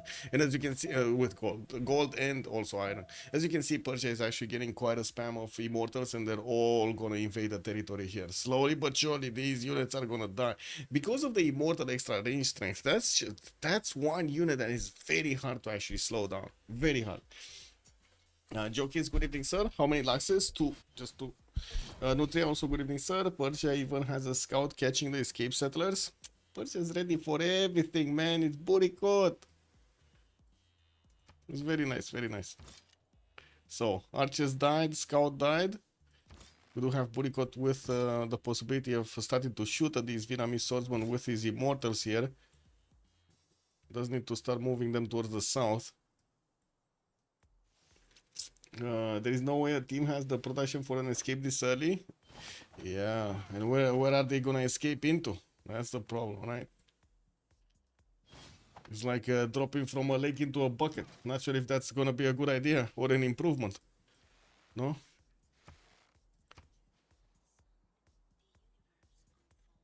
Let's see. Arabia getting that 5th city. Going for Warlord's Throne, so he's preparing for all-out war here. Arabia knows what's going on. He does also have 21 science, 22 culture. Did manage to get one of these big campuses, 2 of them actually. I do see +4, and then this one is going to be a +5. And discovering currency next turn. While I do notice he does have 51 faith at turn. He did go for a monumentality golden age. Propaganda is... Wow, he actually did go monumentality. Why? He could have just gone for something else like Penbrush and Voice or something. When he saw he doesn't have any faith generation, he still went on that one. This is like he's playing on automatic or something. This is like passive playing. Reaction playing, no? They're in this post because there are one or two. Yeah, monumentality gives a builder movement that is very strong. Yeah, yeah, true. So is getting civil service faster. Just saying, man. Well, that is the best option with initiation rights. Okay. I mean, did he even get a builder with it? I see a builder here in Hualu. Wait, let's see. Does he even make faith? He's on 37 right now. Just 37 faith points. Spurgia Rising, yeah. True. It's like amazingly accurate, actually. It's with the days, guys. It's with the days. Okay, let's see. What do we have here? Got these, we got these.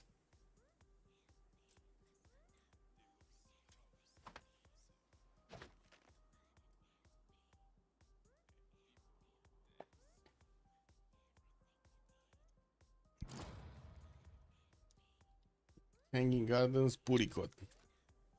He's even getting Hanging Gardens? Wow. Wait, this is not Puricot.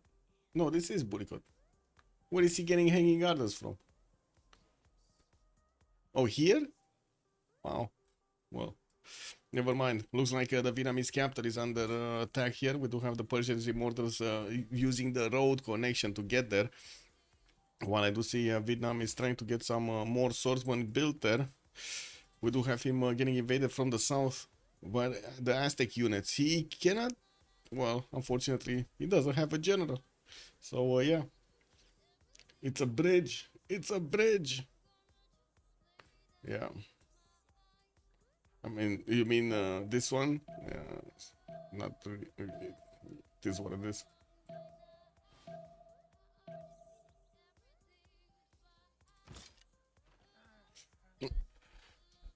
Sick.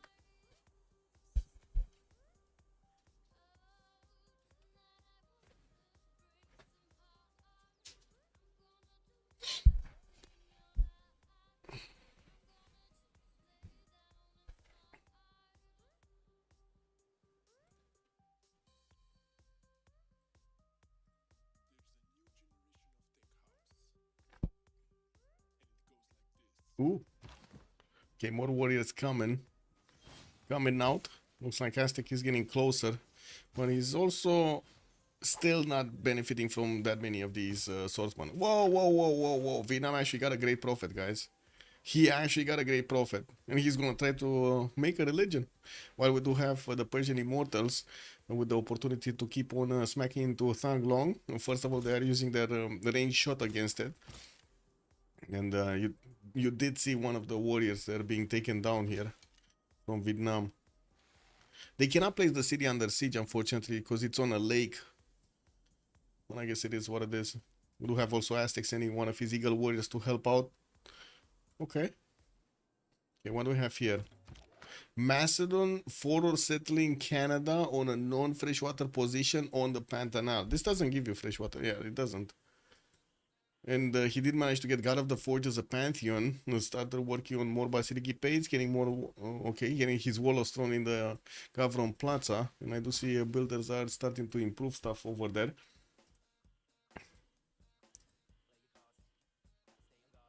Okay, Temple of Artemis did finish in Canada. He's gonna get quite a few of these amenities here. He's on +3 right now. We do have him with 0 in the other cities. No, +3 in Quebec. While he's only getting his 4th city next in a few turns here on the western side. He does have his 5th and 6th coming out from his initial cities here. Do we have Egypt starting to spam? Okay, big difference, by the way, on the Simmers. Egypt did not get his ancestral hall and keeps on building these settlers, 3 tens, 4 tens here, 4 tens also in Memphis. And so he's on what? He's gonna build like 7 cities, and then we do have Ottomans here. Already started off on his settlers with ancestral hall. He has ancestral hall. He already has one out moving towards the south and has ancestral hall. Okay. Entertainment complex also coming up from Ankara in a city. Oh, another settler is actually moving towards the north. He's gonna be quite a bit faster than Justice when it comes to his development. Placing down Ancestral Hall and also getting a free builder is amazing. Is so important at the beginning of the game. There's so much more value. Can get the city singing very, very quickly.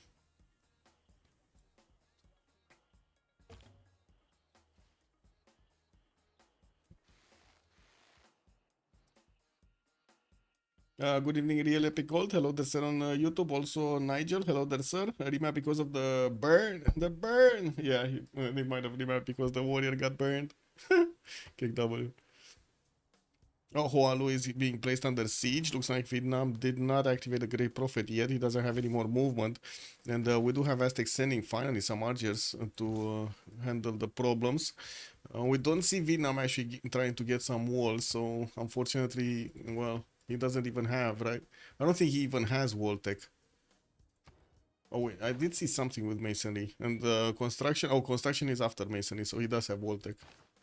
I wanted to double check this. I saw it for like a split second there. Wasn't sure. Didn't even get to read. Anyway, Magnets in Marinanco. We do have some builders waiting to also get some chops going. Ancestral Hall in Tenochtitlan next. Well, I do see Aztec is going to place some horses on the eastern side on the borders towards Arabia. He does need to be careful to actually keep these closed, like keep these chokes closed to Arabia. We do have some Egyptian scouts also over here to the west side. Looks like they kind of stopped from expanding their vision. Looks like Macedon is also gonna get Macedon right next to that Pantanal. We do have Macedon with, what is he, 13 science, 22 culture versus Nemesis is 16 and 37. And we also do see that Nemesis does have that 57 points of production. And I do have to say, Forking Knight did not yet start on his production of units. Taris are gonna start to come out. And since he did build his Basiliki Page, his special building, oh, boom, that's another building taken down. Propaganda lost his capital here. Ding, ding, ding, ding, ding, ding. Oh, I think that's a problem. Woo, woo. I don't know what to do right now. I don't know. What are they gonna do right now? Are they gonna keep on going 4 versus 3? Boom, builder got taken down. Hualu is in danger. Already so many units next to it. He's getting invaded from all sides over here. He's definitely not gonna like that. It's a very useful prophet, yes. I mean, you know, he actually made a religion, boys. He made a religion. He denied defender of the faith. He did his job this game, no? Work ethic. If only he would have had, can you imagine if he would have had work ethic and defender of the faith at the beginning of this war? Ooh, totally different war. Totally different war. They gotta take out Canada. Yeah, they kind of have to. I guess the Nemesis is starting to get some units out. I guess he's getting the settlers first. There's gonna be a third one coming out from Montreal. And I have to say, Macedon here does have a lot of builders. He might get a lot of units quickly. And this is gonna be a problem. If he gets like 7, 10 units to go against Canada, Canada might not have even the time, even with its 56 points of production, might not have the time to react to such an invasion from Macedon. Temples coming out from Arabia. Another encampment placed down. I think actually that's the first one from Sana. Getting Magnus in there so he can get the benefits of the extra yields of chops. And we do have a Ancestral Hall started to be built here in Justice's City. It's 5 turns away from finishing while he is still building up the settlers. There's one out, but another 3 in the build queues. Okay, looks like Colosseum is going to get chopped by Ottomans. It doesn't seem like anything is going to stop this from happening. And that's going to be at least 4 cities, 5 city Colosseum, 6 probably. At least 5 city Colosseum.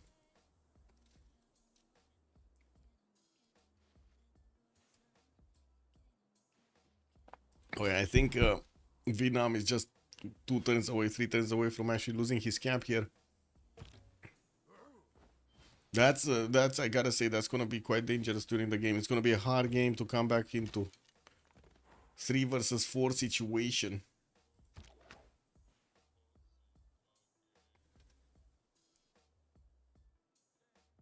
If Boomers somehow get that eco up, I cannot see how Aztec survives a proper cuirassier push. I guess from Arabia, yeah. And I do have to say, Justice is making quite a bit of gold. Right? He's on 49. Let's see the science. Paul is already 53 science, 27 culture, 58 points of production. In the text, he's going for engineering, so he could get coursers. He could he could. As in, he could chop a general here with Magnus from Sana. Get a few pre-builds. Take Valeta in the meantime on the road towards Aztec. The problem are the chokes actually. Courses are not really that good going through chokes. Like if Aztec puts a few defensive units in the choke points, that's it basically.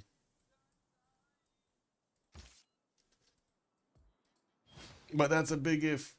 Don't get me wrong, that is a big if. The games, not all games are played on beta. This one is not played on the beta, but there is one that is being played on the beta. From what I understand, there's like 5 games at the same time going on, and one in which the players did agree they should actually play on the beta. Ooh, city is not under siege anymore. Vietnam did manage to take out one of those units.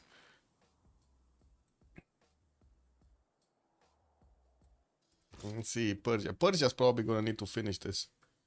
Right. Aztec just helped out a little bit.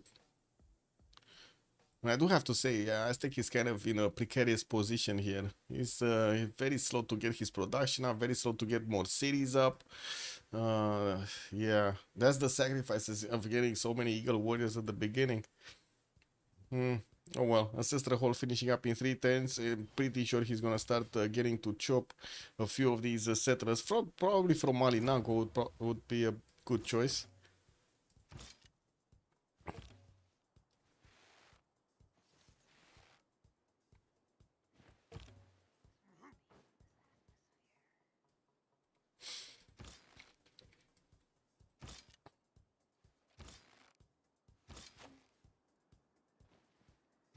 Oh wow.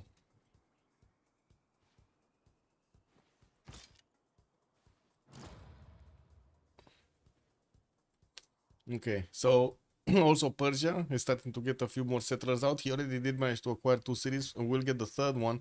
While Colosseum is getting chopped in Ottoman's cities, looks like he will need at least a few more turns.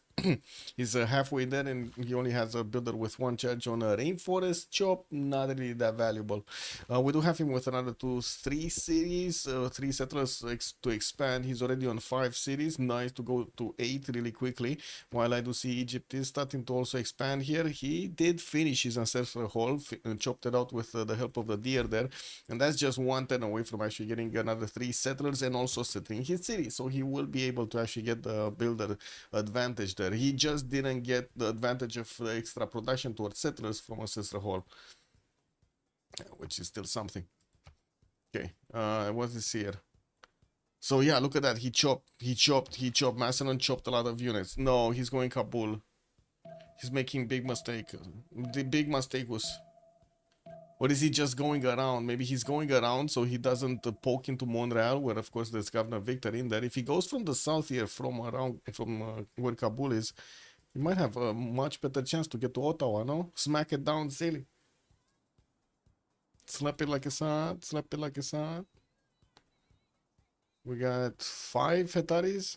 Yeah, 5, 6 Hetaris. 7, 8, 9 coming through. Where is he on the text? He's 17 science, 27 culture. Pembrasian Voice Golden Age. And 10 text. While Nemesis is 11 text. And now still 10 text. Okay. But he's 11 text again. So he did equal out Nemesis. Instead cuirassiers, I mean, by the time cuirassiers get out, I don't know. Yes, I know the Soviet group. I was thinking by the time cuirassiers get out, I don't know about that. He might actually catch up. We'll see. And that's it. Prop is out. We got Hualu being taken down. Bye bye, Proppy. Bye bye. Man, yeah, I guess see you in Paris or something. Is that Canada escape settler? What? There is an escape settler? No, he placed it down. The one that just placed Kingston, right? Yeah, he placed it down. And it does seem like Macedon is gonna want to take Kabul. Why? He could have just used that city, no? I guess that is a free. It is a kind of an extra city there. Oh well. We do need to see the units of Canada starting to actually get around. We do see that he's gonna place another city here north of Montreal, on the coastline there. At least he does have fresh water, but that's gonna be a very bad city. Ugh, ugh, very bad city. Okay, Egypt.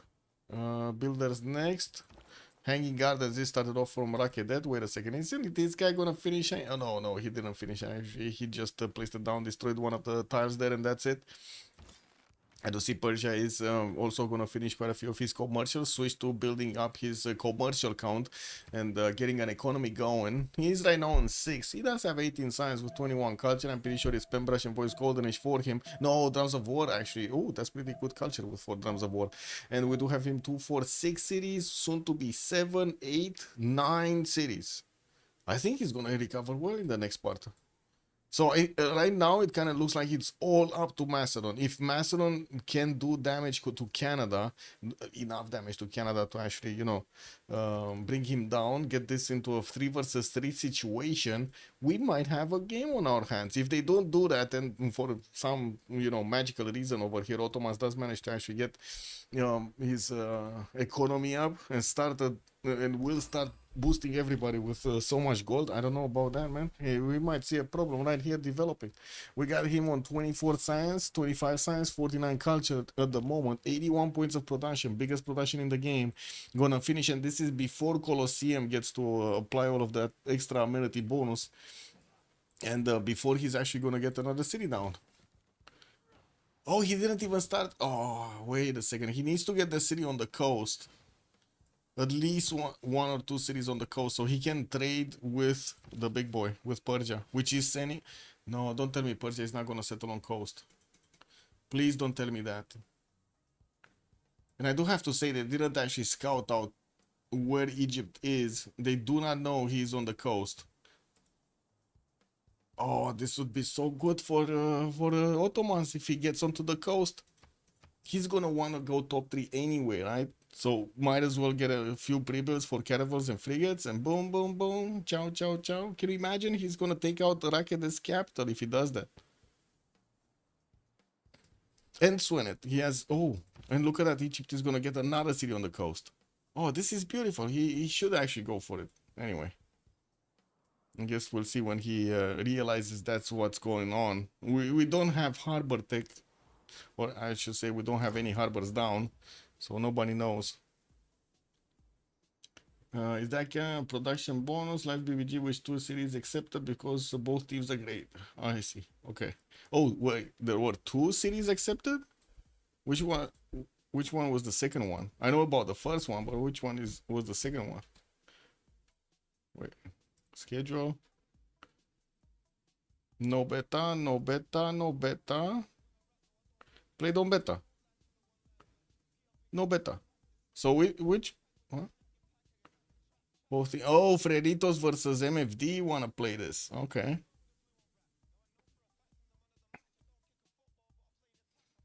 Let's see what's going on.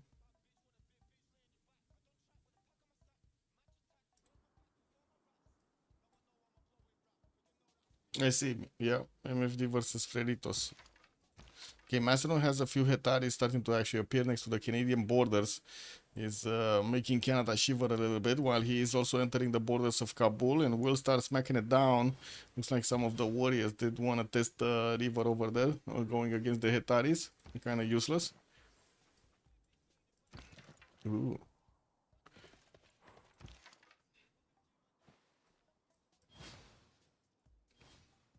Oh, he got 2 generals. Wait, that's Timur in the north. I was wondering why these Hetaris have so little strength. They just didn't have the extra +5. Okay, never mind.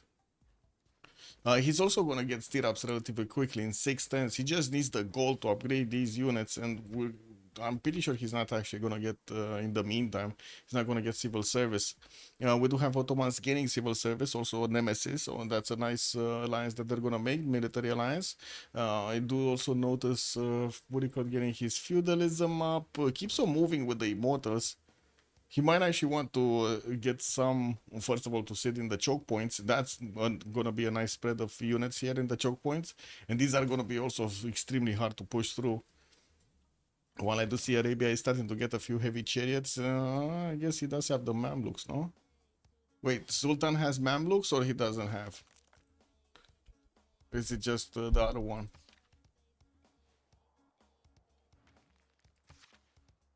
Yeah, he does. They're both. Saps, bună seara, domnule, bine ai venit!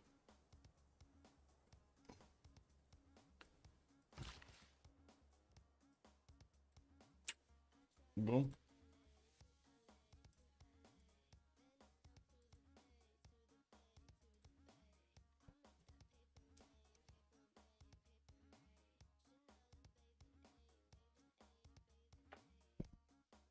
I was thinking, should we get this game also tomorrow? MFD versus Freditos? Guess we could, right? It's like half an hour earlier than this one, but it's gonna be like is the first game out of a 3 series, and that's gonna be on the beta. We get to see new stuff. I guess we should. I was thinking I'm gonna have time off, but I guess we could do this. See, can cast tomorrow MFD versus Doritos versus the brothers. Brate, the brate. How do you say brate? Like plural. Yeah, those games are different. What? Yeah, they are different. Different. Yeah, yeah. I don't know if Tuesday we can make it, but I was thinking also Tuesday. We'll see. Guess we'll see. Is there any good time for a prediction? I guess it's as good a time as any, Echo. Let's get it going. And thank you for reminding me. Who will win? We do have NFP on one side and then Boomer Gaming on the other side. There we go. Okay, so Forky Knight is definitely waiting to get his knights in order here. I do see his Ataris are managing to finish off Kabul. He does have, of course, the promotions coming up from his his abilities, and we do have him right now with a lot of units all over the place. Look at that: 2, 4, 6, 8, 10, 11 hectares, 12, 13 hectares are getting pumped out. We got more coming out from Pidna Pella getting built right now. Not sure what Methodon is gonna do. He's plugging in Victor in there at the moment. What I do see, we do have Justice. That's the one making some gold here. They do have 200 gold on Forking, 100 on Paul, another 100 on Justice, and I'm pretty sure Forking Knight shouldn't be that far away from actually discovering his stirrups. Knight technology. If he gets knights over here, Canada, I think he's in trouble. Canada is going for mathematics while he's getting some swordsmen. I would imagine he's gonna want to go for men-at-arms here and pikemen, probably. He definitely needs quite a few more archers, and he's starting to build defenses. Kingston has 2 of these swordsmen. We got Ottawa with just a single archer, but he's starting to also finish some more units. He's finishing some more units, not starting to finish.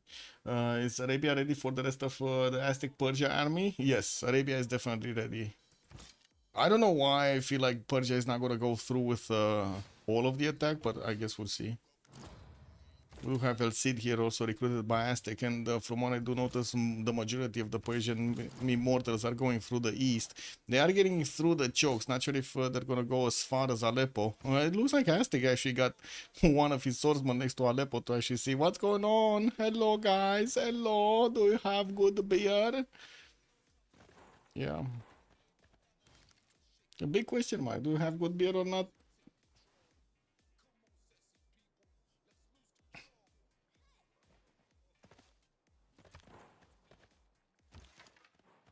Okay, where is Macedon going with this massive army?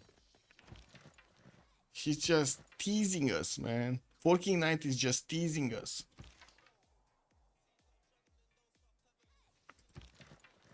Okay, is he gonna put all of these Hetaris on the border, on the river right here? I think he will, right? Next turn he's just gonna be on the river with all of the units. And then Canada is gonna need to actually start shooting, flood the sky with all of the archers.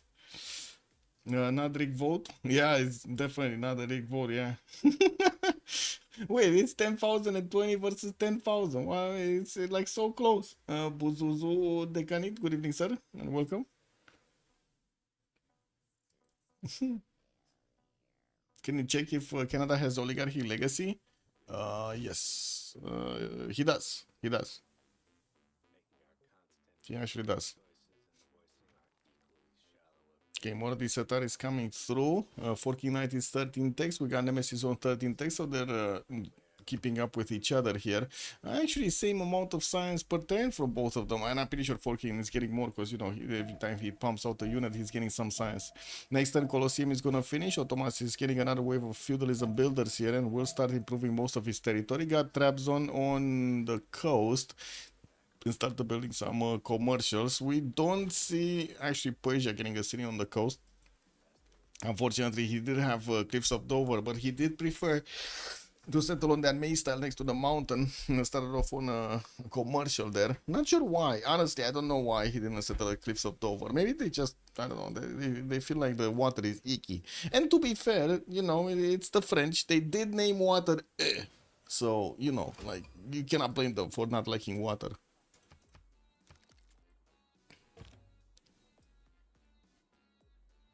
Hey, oh, there we go. He's crossing. He's crossing. Oh, we got Nemesis here in a bit of trouble. Unfortunately, his encampment is northward, so he needs to spend extra time to actually get the swordsman through. And there's like no road in between, so that's even adding... Oh, actually, there is a road. What? He got it. Oh, no, it's because of the general extra movement. Never mind. So, yeah. Let's see. You said that is... Cannot easily attack into the swordsman. If only they would have been actually where they needed to be.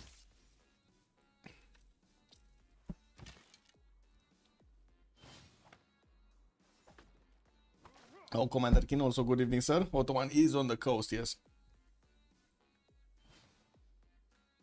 Did we miss a Pantheon here? I don't think so. I think we saw everything. Okay, Egypt did manage to finish also Stonehenge, and will get a religion soon with the help of it. I don't think he actually finished the holy site anywhere, so that religion is going to need to be spread.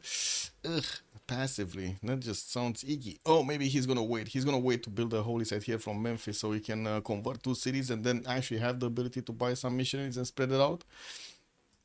When I do see Egypt is... Arabia is also getting quite an army here in Aleppo. And they are getting spotted. The Aztec swordsman is seeing what's going on here. And he knows. He needs to be careful. More cities from Aztec finally started to spam around. I gotta say, I'm actually very confused why he never actually settled the Lakes of Onyanga. He knows about this, right? Like, he must know about this. Why would you not settle 2-3 tiles? Is there like a penalty for settling this? Chat, does anybody know why Armandarin like totally ignored the south? That's his best city. No? I mean, I totally get it that he wanted to force settle his opponent with Marinanco, right? I don't get Chempoala. I don't understand why he settled here instead of here. The same distance, like literally same distance, no? 1, 2, wait. 1, 2, 3, and 4. And then 1, 2. Oh, I see. I guess this one was 3 and not 4 turns. Let's not be good evening, sir. Maybe you want to keep for the Dark Age? Yeah. Otto is saying it's mine. Get the fuck out. Oh, yeah. I guess he does have a warrior right there, like smiling next to the Lakes of Onyanga. He's getting. This is the party island. I see how it is. I see how it is. This is. Guys, this is only for the, you know, the special people, the Lakes of Onyanga.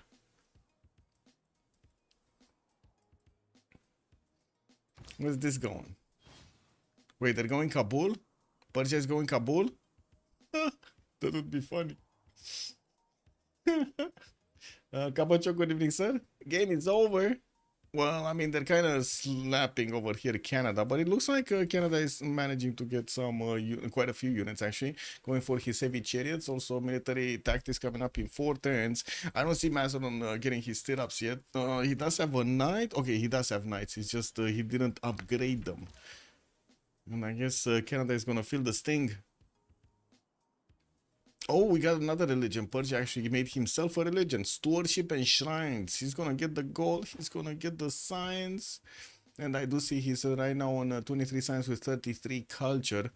Now, I do have to say Paul is already 87 science and 46 culture. That is a bit of a problem. He's getting that printing. He's getting the mercenaries.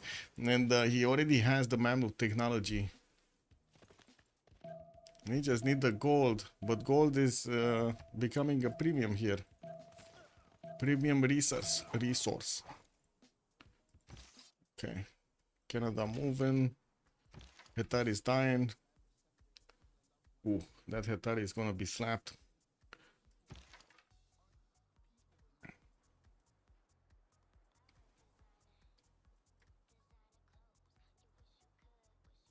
You don't know why they play? What happened? By the way, Kaba. Wait, he won the game? Congrats. Kingston should fall? No. Why? I don't think so. You think it's gonna fall?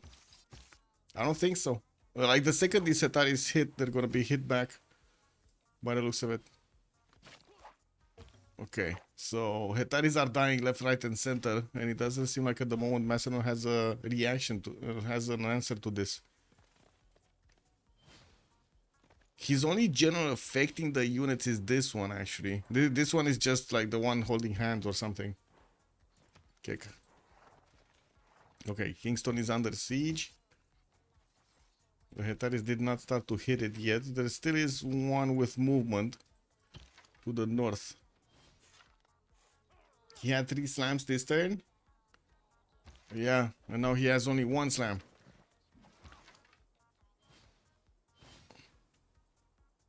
Wait, when military tactics? 3 turns. Okay. Who's gonna get Hypatia? Or who got Hypatia?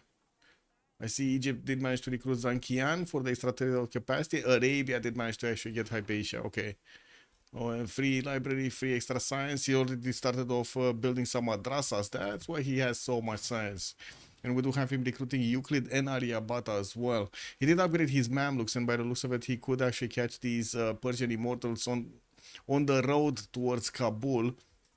And while I do have to say, it kind of seems like Burikod really needs to keep some of these units in the choke points.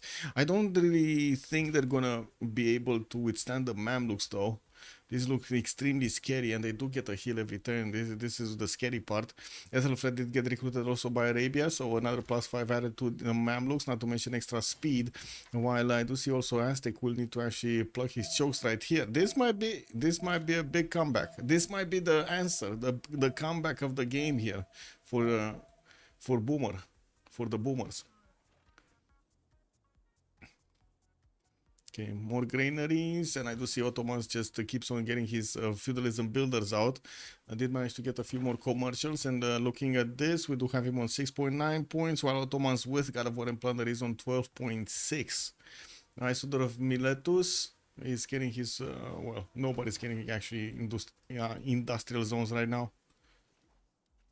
Nobody has them. Nobody knows. What is this? So, Hetari getting slapped, Hetari getting whacked. Yeah, well, it is what it is. There still are 2 Hetaris that could attack into Kingston, but it looks like this entire military is kind of dying here. And we do need to see if he's gonna manage to get... Wait, weren't there knights going towards Montreal? Where are those knights? Oh, they are going all west? Why are they going so far away?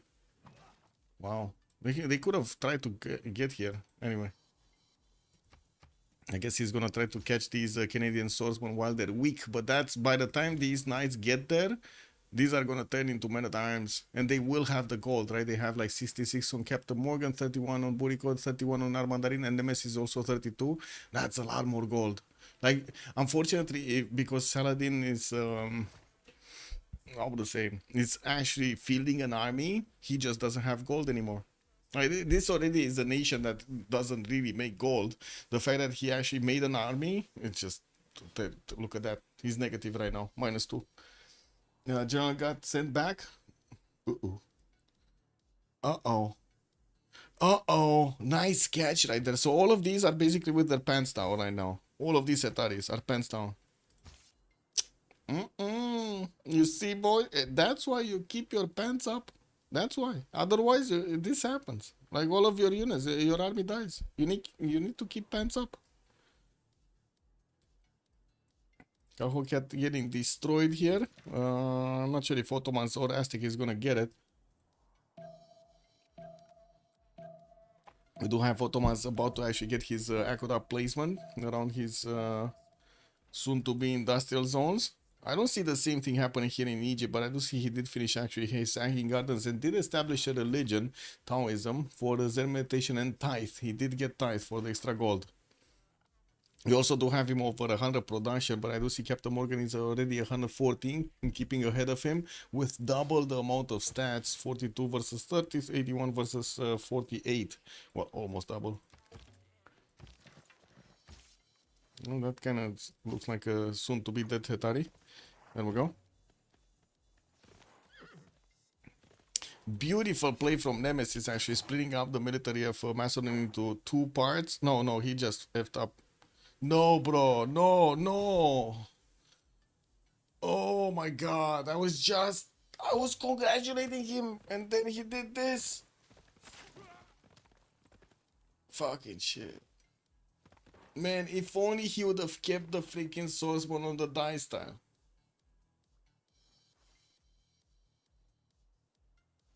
No military on Macedon? A good question. There should be. Yeah, he does. He does have a military alliance. Yes, he does. I guess that city didn't actually build anything other than units.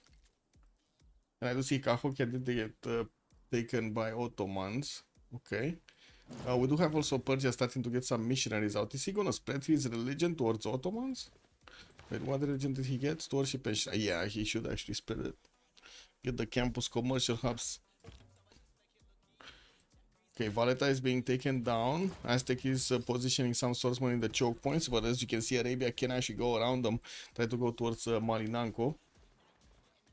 Well, our Mandarin does have some spearmen out. It doesn't seem like he's ready for this. He's getting mathematics in 1, feudalism in 4. He did manage to get to 32 science and 26 culture. That still doesn't really tell me that he has enough. Okay, let's see. Big military from Persia getting towards Kabul. Kabul is unprotected, by the way. There's like nothing there. Nothing. There's a builder. That's it. And there's a fire. That's it. Okay, Canada. Next turn he's gonna get military tactics. Gonna have the ability to upgrade swordsman into many times and also get some pikemen going. I don't see pre-builds for pikemen though. I don't see any spearmen out. Getting his intelligence in 4, while I do see Forky just keeps on pumping out units. We do have him with a lot of knights, and that turns into, guess what, a lot of science for him. Raw science. 17 takes versus Nemesis is 13. He's 4 takes ahead already, and he was behind when he started building units. Amazing. Anyway, I guess Forky Knight with like 14 Hetaris managed to take down 1 city. And we don't even know if that city is actually going to be fully taken. Yeah, I guess it is. Yeah, Nemesis is just going to say F it. F it. Okay, we got the knights showing up, but that's exactly the time the meta times got upgraded, so that's it. He cannot pass through anymore. It looks like Canada is going to have life to keep on going.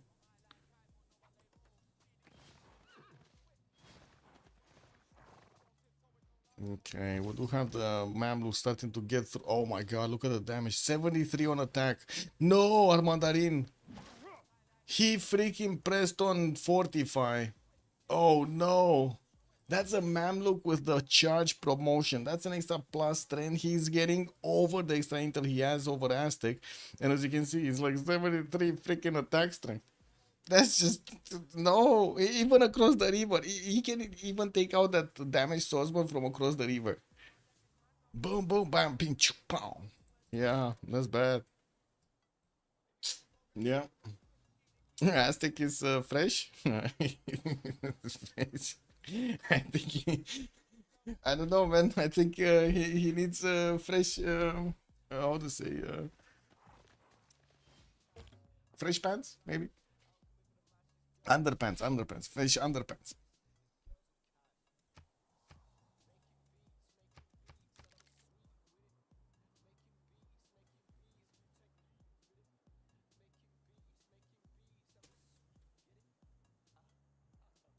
Oh wow! I cannot believe Burikot actually moved all of this military towards Kabul.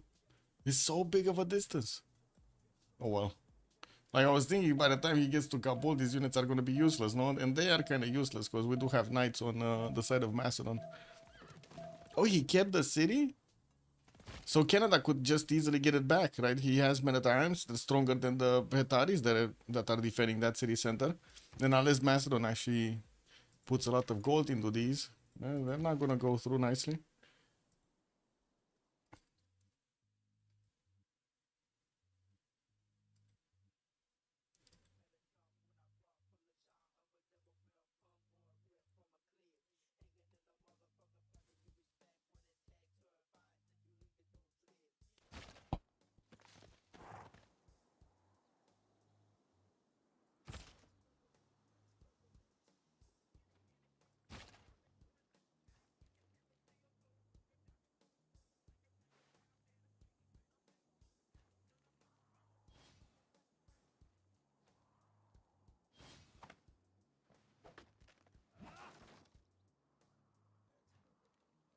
Hmm.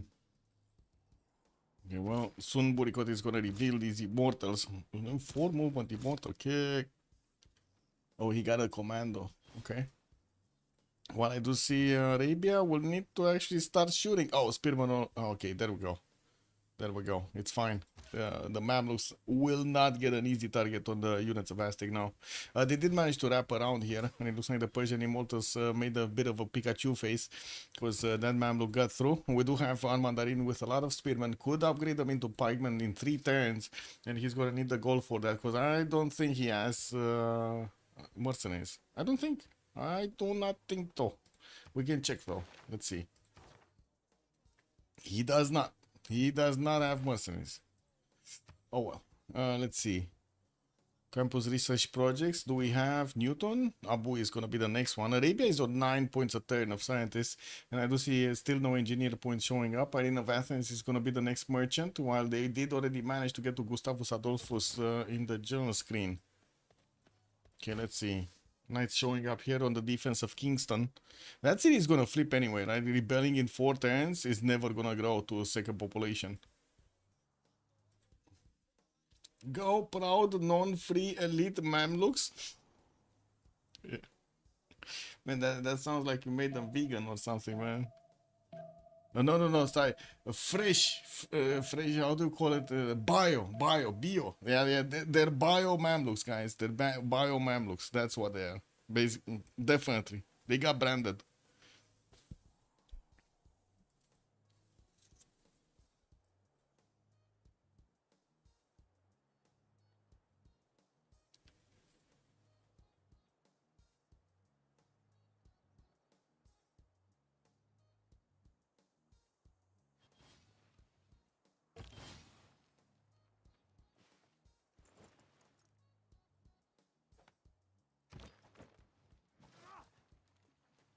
Okay, temple in Hualu. Hmm. Okay, let's see here. This is where the action is. 2 of these Hetaris should actually fall this turn. Could get the knight also. I think he could definitely get the knight also. Yeah, he can get the knight. So it's like 1, 2, and then double slam. Bam, bam. Waka waka. Intelligence finishing next turn from Ottawa. I do not see it yet from Macedon, but I do see some crossbows are starting to come around. While we do have him needing to replace basically his entire army. He lost so many Hetaris. I'm like surprised he even is positive. What is this? Positive happiness, right? He lost so many units.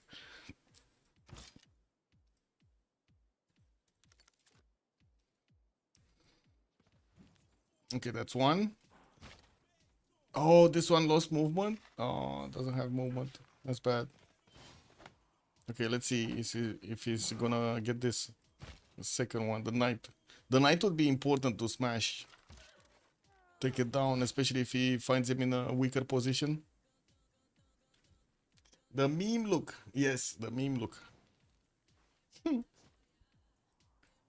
Oh man, wait a second. Paul is getting through. Mamluks are not fooling around. And Armandarin still needs 2 turns to actually get his military tactics up. We do have him with treatment defending Chempoala. That archer doesn't look good at all actually on the hill towards the south. 3 turns to get also ancient walls. No builder to chop it. Well, yes, he does have a general. That's going to be quite important when he's going to upgrade 2 pikemen. And that's 2 turns. In 2 turns, lots of things can happen, man. Lots of things can happen. Also, I don't think he has a military alliance, does he? Does he? Oh, he does. He does. Never mind. He does. Okay, that's fine. He did get civil service. Forkin is 2 turns away from printing. I do see Nemesis is getting his machinery. Does he have printing? No. No, he doesn't. Okay, so the knight did get slapped.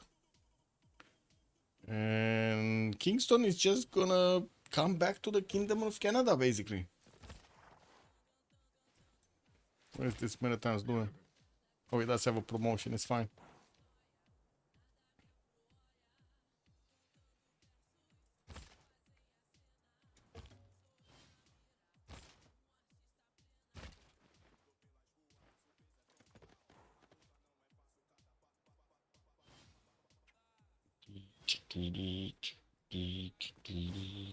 Oh no!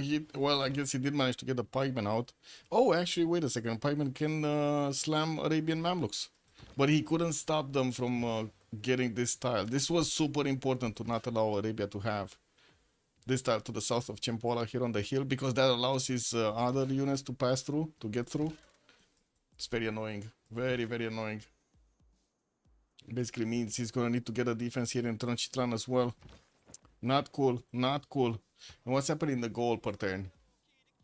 Ah, 100 and 100. Burikot and Captain Morgan, Armandarin and Nemesis, which are fighting right now, they don't really have gold.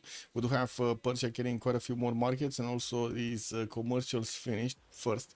Industrial zones coming out from Ottomans, and I do see he's going to get that production capability quite a bit higher. We do have him right now on 140. Justice is a little bit higher, but he still needs to catch up in the stats screen. He's 52 and 67 versus Captain Morgan 78 and 92. I do see Egypt did actually settle quite a few more cities. He's 2, 4, 6, 8, 9 cities right now. And while we do have him getting his feudalism builders out, I gotta say Ottoman still did not actually see the cities. He didn't see the cities of Egypt. They could attack into Egypt on the coast. There are 4 cities exposed, 1 also from Macedon. That's 5 cities. That kind of sounds like, you know, it's becoming profitable to get a fleet out.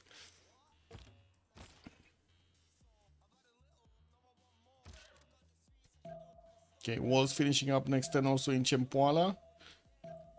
And they definitely need to give a bit more gold here to Montezuma so he can get everything done. Oh, we gotta pause. Gonna need to see who got the golden edges or not. Anyway, be right back. 2 minutes.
Gridman, good evening, sir. Chillbrains also hello there, sir. Who full died? Propaganda. Propaganda.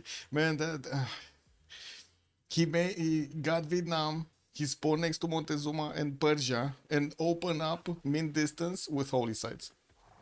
And then Aztec just put 2 Eagle Warriors on each holy site and stood there for like 15 turns. he never built he never built the holy sites in the first era. He had to build them in the second one when it was all over anyway. Like,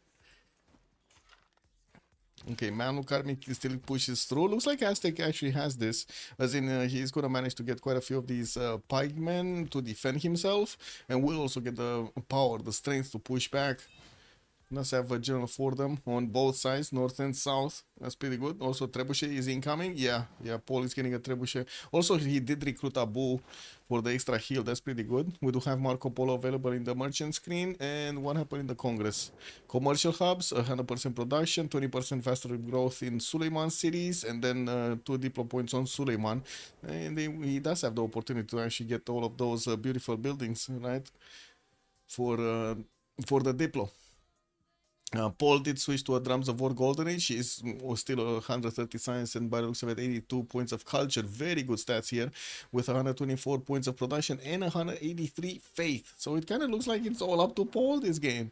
Of course, his allies will need to fund all of these endeavors of his, and we do see he's getting a lot more of these Mamluks, moving them onto the front line, starting to smack around the Aztec cities.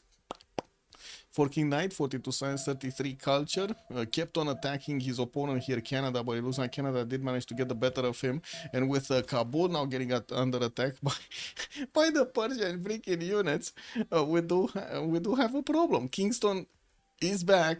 Is back in the Canadian Royal Empire here, and we do need to see if he's gonna manage to get that back. I don't think so. I mean, I guess he could. Wait a second. His Tataris are strong enough to do it. And the Metams just didn't put enough strength there. Also, T-Wonder, good evening, sir. Egypt is kind of like getting commercial hubs, getting harbors, okay. So he's going to expose himself that he has cities on the coast, or could have cities on the coast. Okay, I think this is the danger zone, right? Trebuchet will get to move and shoot, and will almost delete the walls in one shot. It's just one shot. Boom, bam, boom. Mercenaries coming up in 2. Wait, Montezuma upgraded all of these pikemen without mercenaries?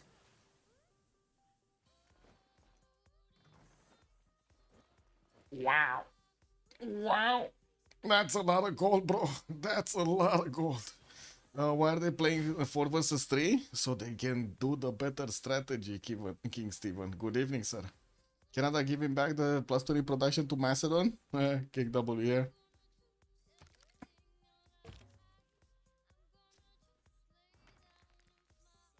Saladin Sultan has a huge science lead. Yes, he does. He really does. Metal casting coming up in 2 turns. He could get Cuirassiers right here. He could actually, what, in 6 turns, 7 turns, probably, get ballistics. And that's going to be game over for Aztec. And I think actually even for Ottomans, if he gets ballistics, that's not survivable. I don't think it's survivable. So there is a chance we might see a comeback. Can we see stats? Yes. There we go. Yields. Is Captain Morgan going to need to get an army now? I mean, he does have 175 points of production and relatively good stats. But tech-wise, he's going top 3. He wants to get industrialization as quickly as possible. That might be a problem. That might not be the thing that he needs to be doing right now.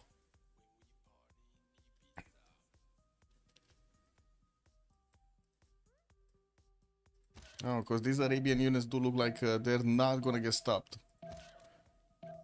It doesn't look like they're gonna get stopped. Maybe he would have had a chance if he would have kept this hill, but with so many units out on the right side, I'm not sure if this can be stopped. As in, I don't see it getting stopped.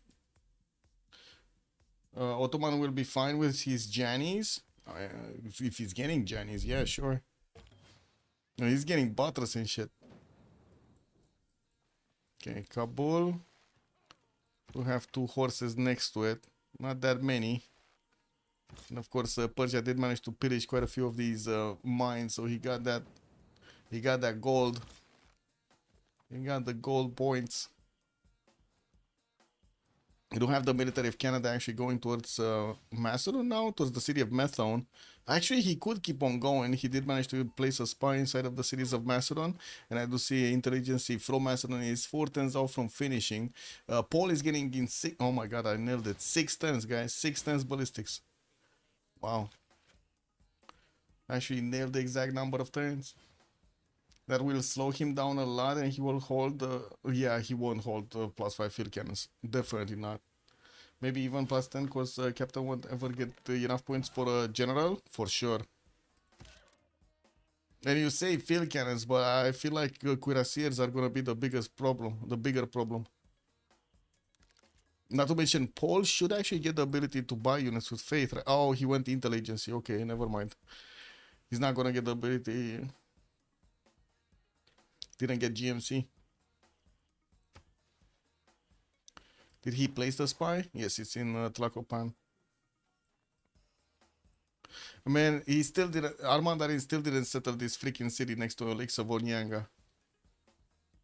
I do not know if this is funny or sad. Like, which one is it? Chat, which one is it? Maybe I should put up a poll over here. I'm confused.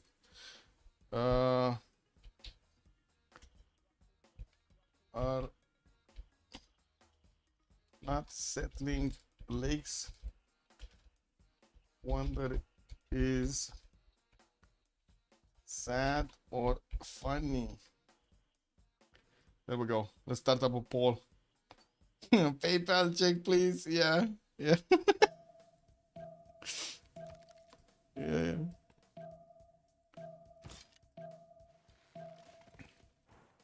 Yeah, looks like Kabul is gonna go down next turn. There are some units from Macedon that are sniffing around. And I do have to say, Canada, if he wants to actually move all of his units towards Methone, he might actually take Methone. Is Nemesis actually gonna keep moving? I don't know, because it looks like these guys next to Ottawa are not moving. He doesn't feel comfortable enough. Or confident, I should say, actually. Confident enough. Ooh, Liberate on Kabul over here. Very nice, very nice. 100 Diplo favor there. The Chempoala did fall. Looks like Arabia did manage to push through it. And I do see the Mamluks are starting to actually get stopped here by the units of Aztec towards the south. Can he get back Chempoala? I guess in a world he could. He's just pillaging his own tiles, letting it go basically. Okay. Okay, so Dark Age on Armandarin.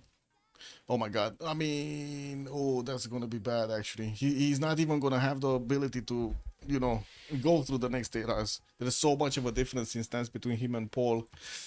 Captain Morgan Pembrasian Voice, Golden Age, Puricot Pembrasian Voice, Nemesis Pembrasian Voice, Justice went for Pembrasian Voice, and then Alexander Drums of War. Okay, and Paul of course did go for Drums of War as well. He's getting so many of these Mamluks. This is an all-in basically from Arabia.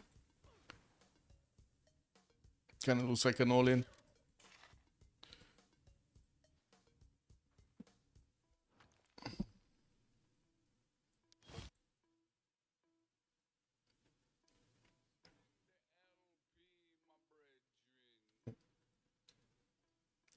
Bam, bam.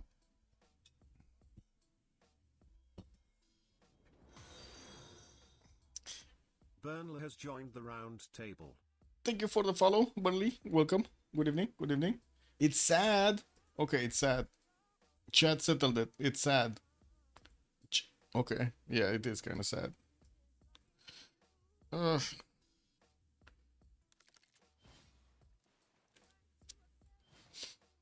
Okay, new industrial zone Istanbul. That's gonna be a nice +7 over here in between all of those aqueducts and the other districts, not to mention including his government plaza. We still don't see trade routes. Oh my god, come on Persia, get a city on the freaking coast, get the trade routes going, man. What is he even trading? He's trading they're trading inland? Yeah, they're trading inland. Ottomans is trading to Aztec. Why do I feel like he doesn't have that many trade routes? Like I only see. Okay, yeah, I guess he's getting another two, but I only see like one, two, and that's it. Three, three, three trade routes for how many commercials he built right now? I don't know. It seems like a low number. Anyway, he did manage to get gold, and Burikot also did jump up to 200 gold a turn, while Captain Morgan is 124 right now. I guess religion in Vietnam cities on gold. Yeah, true. I guess that's a lot of gold. He wanted to spread it, but I don't see it spread into Ottomans. He wanted to spread his religion with missionaries. I think he only spread it to his own cities, not his neighbor cities. Well, it's 60 gold from four holy sites. Yeah, that's a lot of gold. That's insane. Religious communities is dog water. Dog water. Ooh. Yeah, that sounds smelly. Ah, come on, Canada, are you moving or not moving? This is confusing. What is Nemesis doing here? He has so many of these units out. Crossbows and everything.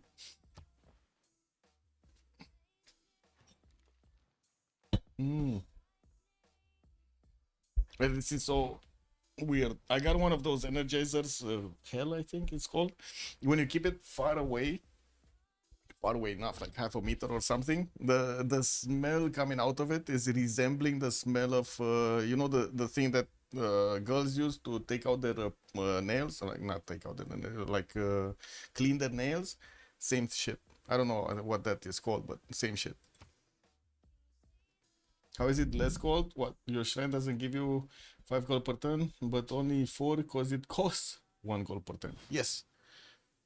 Yes, you do need to take out the expenditure, what? The cost.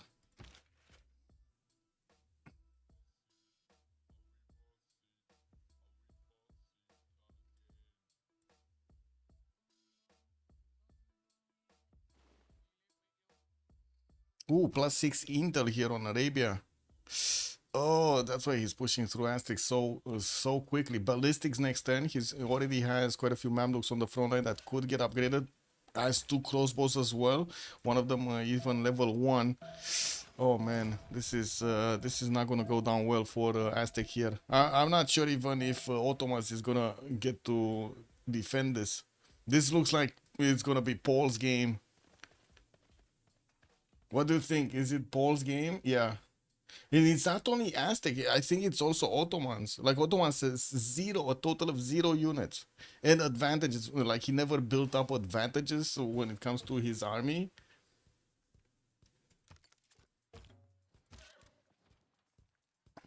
Okay, let's see. I mean, one counter to this would be to actually take back Chimpuala, slow down, but that's like 1 turn of slowing down, or 2 turns of slowing down, maybe. Oh man, yeah, it's too late now. He started upgrading. Chimpuala is stronger, and we do have first field cannon coming out. 71 attack strength. So factoring in maintenance cost, 4 holy side with shine, and the temple is not 60 but 48 GPT. True.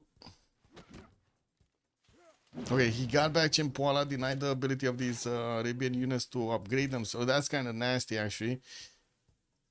And we do need to see if Arabia is gonna manage. Yeah, there we go. He got it back. We'll promote another 2 of them. He just needs the gold, and he did it. He did upgrade 1. Looks like the cuirassiers are not punching through the pikemen that easily, but these field cannons are not gonna take any prisoners. 81 attack strength. It's getting apostles also to give him that nice and juicy extra +5. Yeah, there we go. They had the gold. They had the gold. And they could go through these immortals so easily right now. Just bypass all of this military of Aztec, go towards Persia and hit him where it's gonna hurt in the former cities of Vietnam. While it looks like the Persian military is busy, very, very busy on the other side of the planet here, going towards Kingston. Still no movement from Montreal. What is Egypt doing? What is this city, Apu? What is this city? Why is Justice so greedy that he's taking cities away from Arabia. Lol. Instead of settling this one, he settled this one. Is this an amenity or something? Pomegranadas. He had plums. Maybe he didn't have pomegranadas on his territory. Is that a second continent? No. Oh, I guess it is a second continent. Yeah. Oh, look, he did have pomegranadas in the south. Okay, never mind. Next to Mendes. I have no idea why he settled this one here. Persia 9 turn in cartography. I don't know what Persia's doing there, but it is what it is. Yeah, he's 9 turn cartography.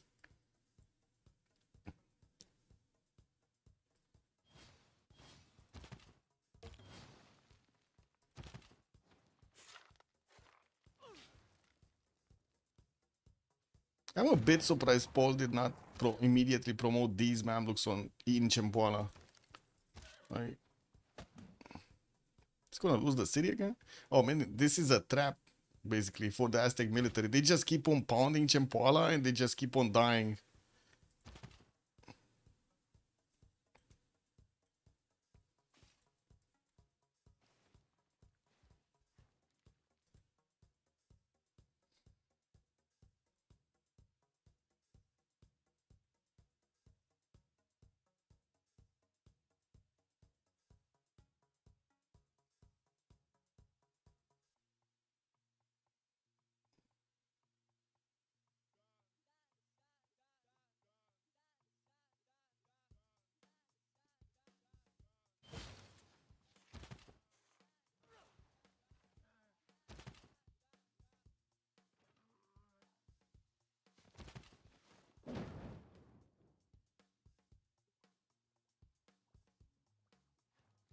Yeah, doesn't seem like Canada's moving anywhere. He's trying to get back the city of Kingston, but that's about it.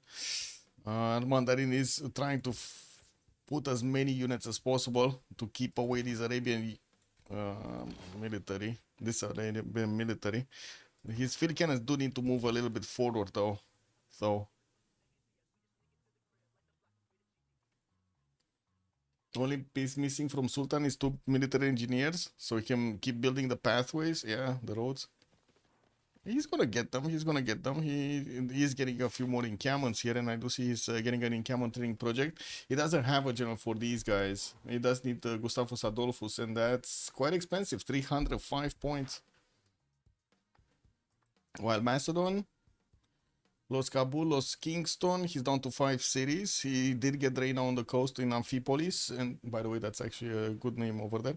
And he started trading on the coast with Egypt. Looks like he's there, starting to make like 260 each gold, which is definitely not that bad. We do see that Captain Morgan with Burikot are also managing to do nicely there. Armandarin did get a safety settler behind Ottoman cities, but I do have to say, even if he did get a safety settler there, it's not like he actually has an army to go behind. And we do see the Arabian cuirassiers are gonna go through the Persian immortals like nothing. These guys are not gonna care about the Persian immortals at all. They're gonna put the immortals to the test. They're gonna put their name to the test, basically.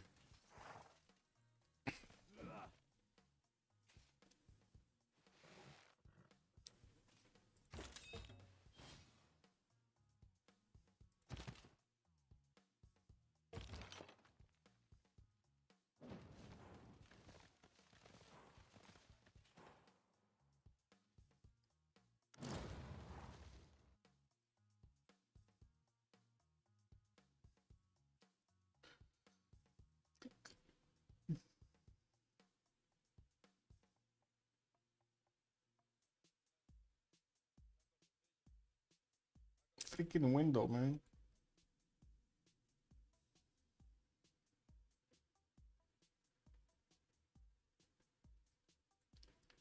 A sec. Trying to make this window bigger. For some reason, I cannot catch it from the bottom. Lol. This is what it is. I'm gonna keep it like this then. Oh, now it works. Lol. Okay, Kabul has been defeated. Looks like Macedon got it back. And Kingston did get totally taken down here and got razed to the ground. We do see Macedon still has a few of these Setaris over there, but it doesn't seem like that's going to be a problem anymore. And I do see that Canada lost at least one of the Maritimes next to Methone, and he still didn't move the army defending Ottawa right now. In the tech side, he's getting his printing up next turn. He's 76 science, but I do have to say, I don't think he actually caught up. Yeah, he Alexander just keeps on getting ahead in the text. 23 text versus the what, 18? I believe I saw 18 on Nemesis. Yeah, 18. Still, that's a lot more culture. We're going to need to see if he's going to get that nationalism faster. While Macedon just keeps building up his knight count, we also do need to see if we're going to have Nemesis here actually getting aggressive. He could try. Let's see if he's going to get it. Here, what do we have? Oracle getting built in Egyptian cities. Also foreign ministry coming up from Racket Dead.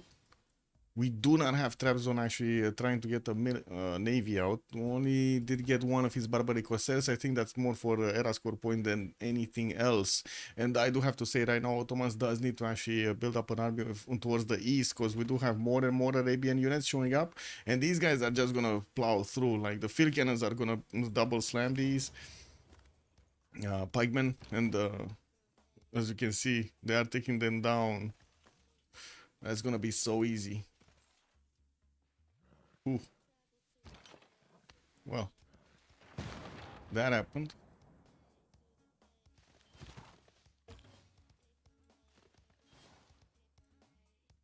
Bombard also upgraded. Gonna need to move forward. While we do have the Arabian cuirassiers moving from the north, it looks like Persia did actually start building up some defenses here. Spearman is gonna get his military tactics next turn and will get the ability to upgrade them into pikemen. Campus research projects coming out from Canada. Looks like Emily Duchâtelet is the next scientist. While I do see Marco Polo did get recruited by Egypt, we still don't see Newton or Ibn Khaldun here. Giovanni de Medici next for the 2 bank slots. Isidore of Miletus is gonna get recruited by looks of it by Ottomans. He did manage to build those industrial zones. Also gonna finish his foreign ministry next turn. Get Reina in Ankara, while Bactria actually got Reina over here from Persia. I still think they lost so much value from not trading on the coast. Like, this is not optimized. Not optimized.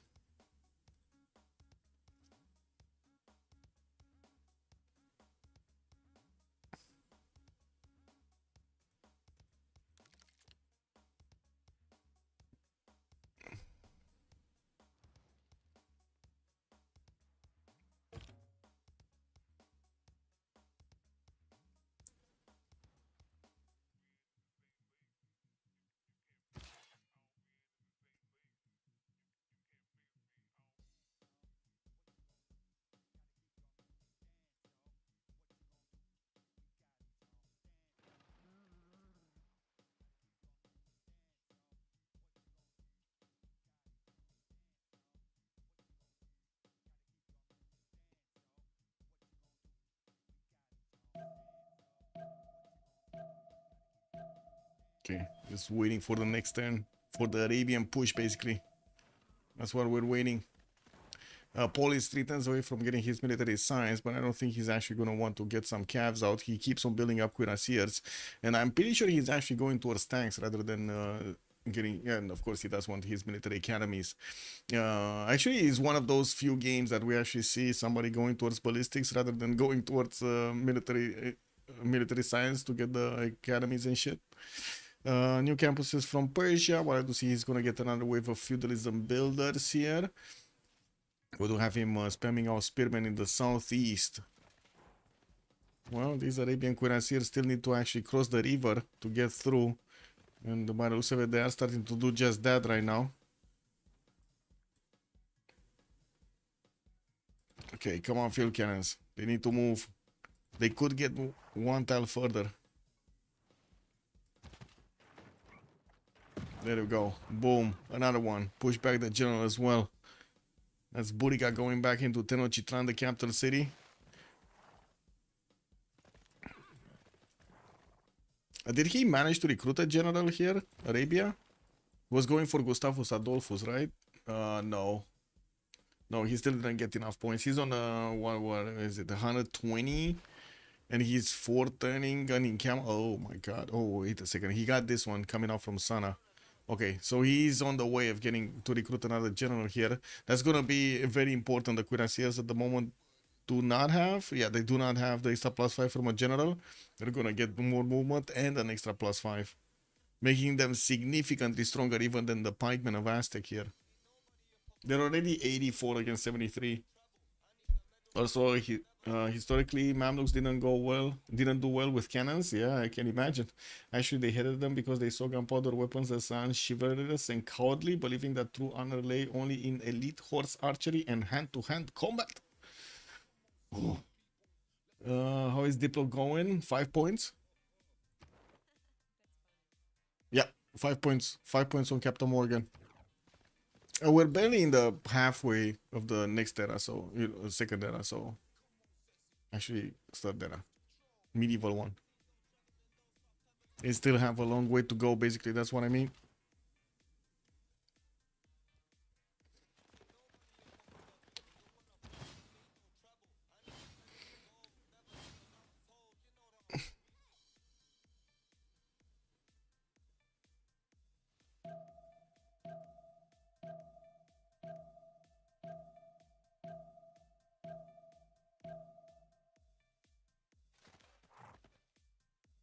Okay, University Centers here in Hamilton. Well, I do see we got campus research projects coming out from from Canada.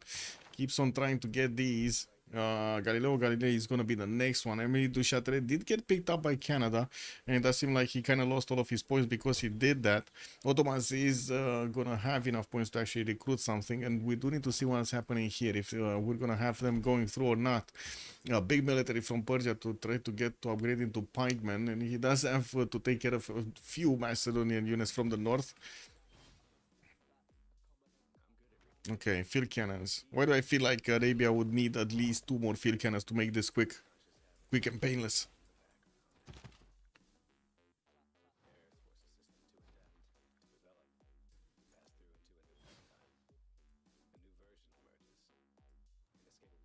Okay, retreat from Canada. He went back into Montreal borders.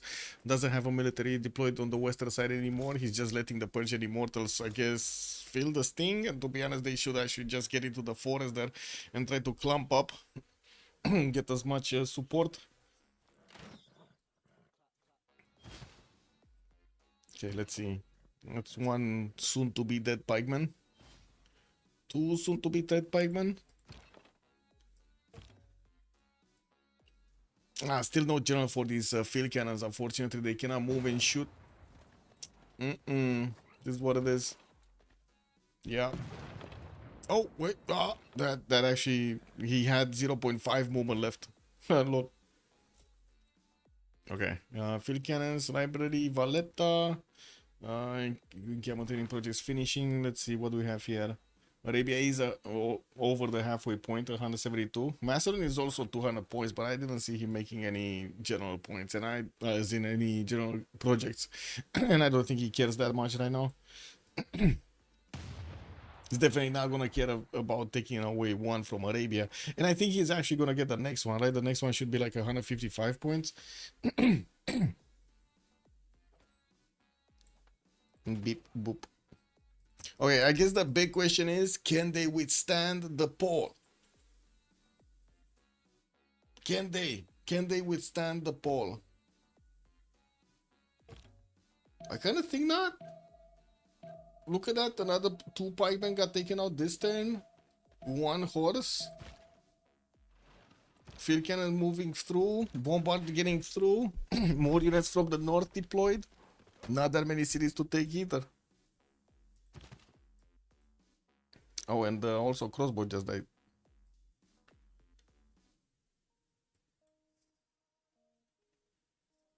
Okay, where is the military from Ottomans? Starting to get knights out, getting a spy in Ankara. Okay, well, he does have castles finished. Nationalism in 3, but no pre-builds. Like, that's just the one knight, and that's it. And of course, knights versus, cuirassiers. Really not gonna do well. Especially without any kind of, actual help when it comes to strength of the unit. Like, you know, General, Bender of the Faith, Victor, something. Oh, that's another one that... Did he even place down an encampment? Oh, he did. He did get an encampment from... Oh, wait. He is getting an encampment in 3 turns in Konya, and we don't know if he's actually gonna, you know, finish it by the end of this fight. And by the way, Aztec dies. By the time Aztec dies. Aztec is not gonna be that far off from dying here. Or at least losing his initial 3 cities. Walls down. Tenochtitlan. Arabia starting to wrap around the city. Still needs to actually punch a few units here to get the city of Tenochtitlan under siege. Doesn't matter because right now the health is close to the top anyway.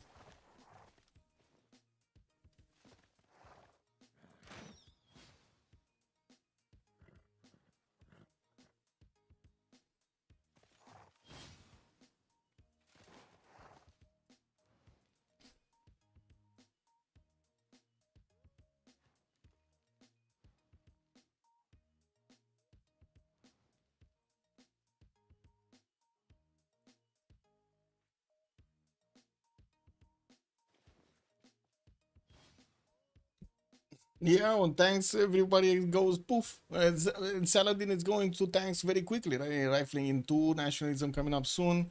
He's still about to get 200 science, 193, good enough production, and he's definitely gonna get that general. He's definitely gonna get it. Like more camel trading projects are gonna finish here. He's going there. Isaac Newton is gonna be the next one. The next scientist, and I do see Ottomans and Canada are actually very, very close to each other here to get this going.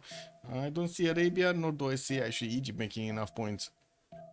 We do have Egypt getting his entertainment complex with an arena, more campuses being placed down, still no fleet on the eastern coast, while he's sending his religion here towards the north, towards Macedon. He's trying to spread it around there. It looks like also Macedon is going to try to get his ballistics. He's 3 turns out from getting it, while I do see Canada is going sailing. What? What? I mean, he needs, you know, he needs his own ballistics. Oh well. It looks like the capital city of Aztec is gonna fall this turn. Doesn't seem like there's any way to help this stay alive. And we do have some units that are being deployed towards Marinanko. They're trying to lash out. Armandarin is trying to do everything he can to damage the Arabian units. But he just cannot do it. The cuirassiers are too strong. Boom. One more dead over there. One more pieman dead. It's gonna kill Canada very soon. Yeah, let's see. Let's see. Because we said that about the Hetaris, right? And it didn't happen. He got a... Unfortunately, I think the mistake was taking Kabul. Like, honestly, I think the mistake was taking Kabul. If he would have pushed into Ottawa with the Hetari army he had, instead of going into Kabul's borders to spend another 4 turns or something, 5, 6, I think in total it was like a 6 turns detour with the time spent to get to Kabul, the time spent to get into the border and take out the units and, you know, take out the city afterwards and then move forward to get back to the front line towards Canada. That's like 6, 7 turns altogether. He could have probably taken Ottawa with the Hetaris, or at least done a lot more damage because Canada was not ready. He was not ready at all. He had like, I don't know, total 2 swordsmen and 3 archers or something.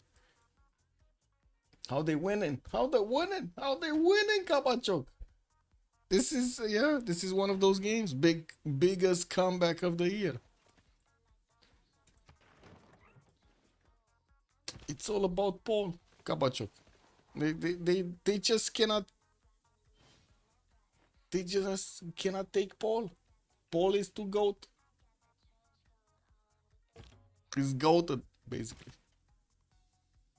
Okay. Morning countering projects finishing. Looks like Mason is just making 7 points. We do have another encampment being placed from Cairo, and more cuirassiers are getting trained in the cities of Arabia here, sending them all towards the west side.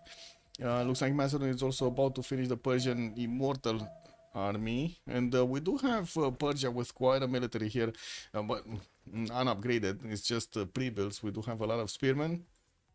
that are being placed on each of his tiles so he can keep away Arabia. As you've seen, the field cannons just go through spearmen, pikemen, piking shots like they're nothing. They're butter, they're sauce.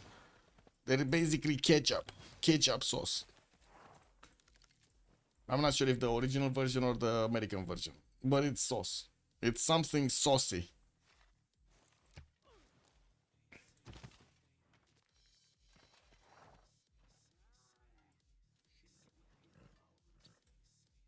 So he traded 2 for 1 and now Sultan is profiting off of it. Well, Sultan is trying to get his own cuirassiers here by the looks of it. Metal casting is still 4 turns out. Or did he just finish it? It's 116 science. He does have the core ability. And he's building a lot of these heavy chariots. He should have also the gold. Recruited Newton, okay, in Kayseri, nice. That's a free library, free university in a campus that he just built. That's very good timing.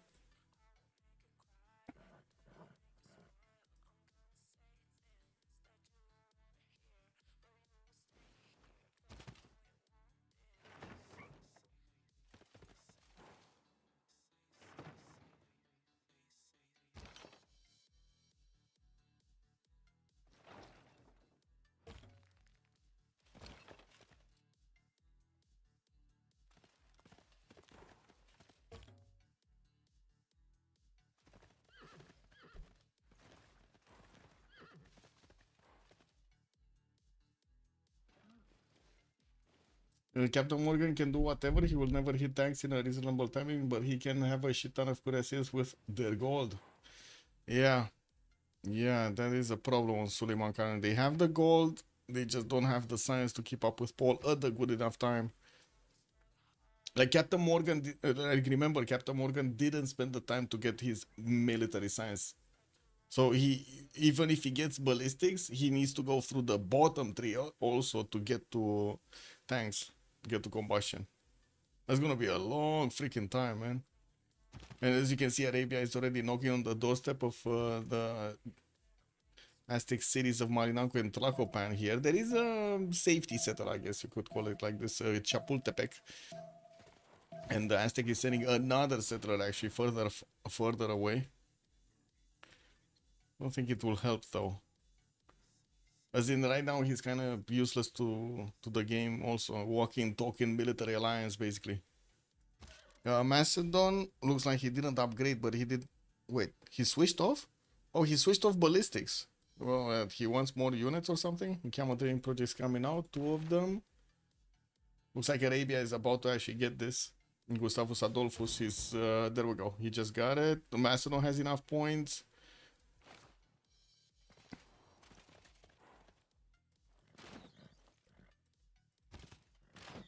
And soon Aztec is gonna remain without units here.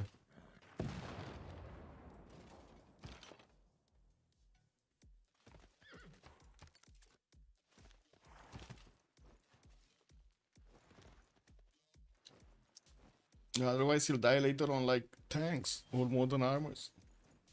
Wait, if Canada loses internet, he can eventually die. Man, lol. Loses the internet. Why talking about losing the internet? Where's the bombard? Oh, he needs to move the bombard north so he can start shooting Malinanco. Probably get it onto that spy style there. Okay, Ottomans. Military tactics. What? Wait, he's not even feeling the pressure that he needs to get cuirassiers out. Okay, started spamming some encampments.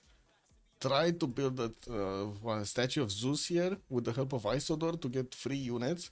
I mean, he does get quite a few free units actually, like what, 6? Oh, Arabia Field Cannon Corps. That one shots every unit here. Crossbows, pikemen, doesn't matter. It one shots it. That's probably gonna work on the city of Malinanco's defense strength. Whoa, even oh my god, how much damage it does to the freaking wall. That's even with the minus 17 effectiveness. This field cannon is 87 freaking strength without that penalty. I imagine Ottomans does one Janis. It would be nice if you would have had Jenny's, but look at it, it doesn't have a single upgrade. Maybe if he starts, don't the Jenny's take one pop from the city if you hard build them? Aren't they like cheaper because of that? Jenny series. Wait. To train a Jerry, a city must have a population of at least 2. Yeah, if a city is founded by the Ottomans and trains a Jenny, it loses a population. So basically, yeah, exactly. You need to have pre-builds. And by the way, he doesn't have a single pre-build. That's kind of nasty. That's a bad situation to be in. It does seem like Arabia is pushing through with no issues here. Aztec is not going to hold for long. While we don't have Macedon upgrading, and he didn't even get ballistics. He just keeps on pumping out knights out of his cities. I guess he will get to core them all up. And we do see Canada that did upgrade his Muskemen. On this Muskemen core can actually double shoot the knights. The problem would be they're gonna turn into cuirassiers, and they might not get that double shot anymore. This seems to be a throw. Why is it a throw? Losing pop to build one is not at all good. Yeah. I mean, don't get me wrong, Janice would probably be the best defense that he could have placed at that moment. But he just didn't go there. He just didn't have them when he needed to. And he pre-built cuirassiers, didn't go for that. Okay, Arabia gonna get Tlacopan. They did get Malinanco already. And will probably start coding up on the front line. He does need quite a few more cuirassiers if he actually wants cores. These are just not going to be enough. There's like 1, 2, 3, 4, 5. That's just 5 units. Yeah, definitely not enough. More of cuirassier cores coming out. Okay, another 2 are coming out soon. And he did get the general on the front line. Oh, yeah. This cuirassier does have quite a bit of strength. Let's see field cannon strength. What's the field cannon? Normal field cannon 80. Wow, normal field cannon is freaking 80. And the good field cannon, the cord one, is 86. It's a level 2 also. We went for Aerostorm and Volley to get another 12 damage. Mr. Toes, good evening, sir. They don't even need tanks to kill this Ottoman. Yeah, I don't think they're even gonna get to tanks. Metal casting coming out next turn, and there's no pre-builds here for the pikemen. Not that it happened, not for the piking shots. I mean, not that it matters anyway. Why is Egypt not sending units across the ocean? Laziness, I guess. I don't know. I don't think he cares. I think actually he wanted to get as much gold as possible. I don't think he wants to move away from getting his sim up. He's feeding Paul basically right now. We do have him on 328 gold a turn. And if I guess there's no coming back. If they do manage to take like 2 cities of Ottomans, there's no coming back into this game for MFPP. And Paul is gonna get tanks and that's it. Okay, Arabia. You can do it, Arabia. What do we have here? Where is he going?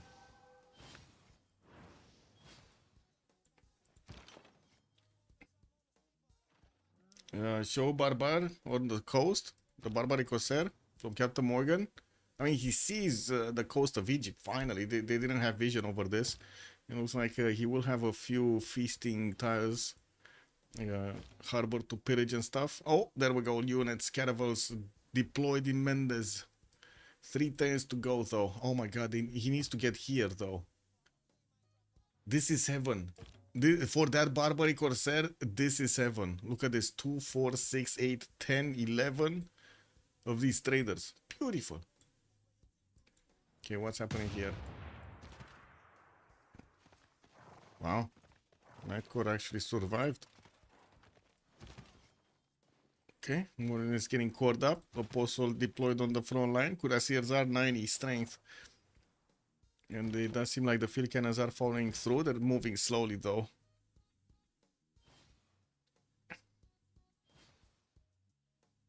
I know. Like 5 caravels, and this would have been amazing. I did say it. I gotta say, I did say it. Wait, we do have quadrims getting built. It looks like Justice is gonna be the one that's gonna want to do the damage.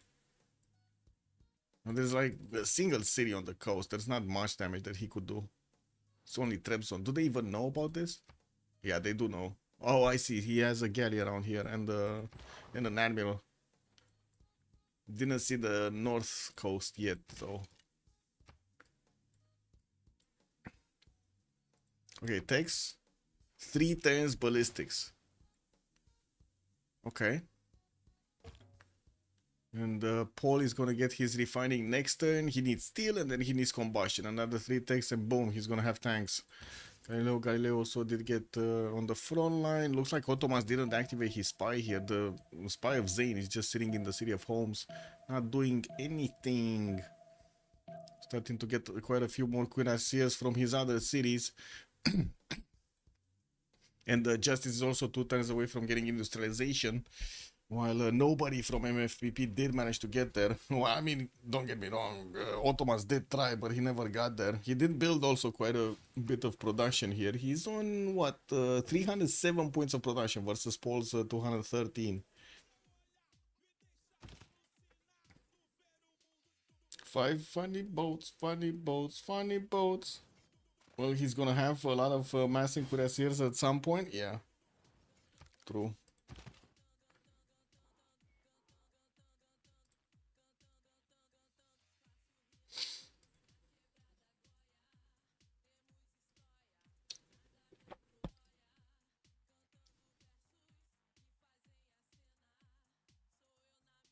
Ah, there we go, first frigate. Egypt is getting the frigate, and the Ottomans Barbary Corsair actually did manage to get like 3 pillages, but unfortunately it's gonna die way before it actually gets to heaven. This is what it is, boys. Yeah. Okay, let's see. Well, these Arabian cuirassiers. Wait, they got strength from something? Oh no, they have the level 2, that's why they have the. Let's see. And that was fortified. Got an extra plus 10 on them. Easy peasy. Okay, another Night Court going down. Could take a third one actually with him. Ooh, losing the military before he could even upgrade it. That's not good. Not good. If he starts losing like 3 Night Cores a turn, you can imagine he's gonna run out of Night Cores by the time he actually gets ballistics.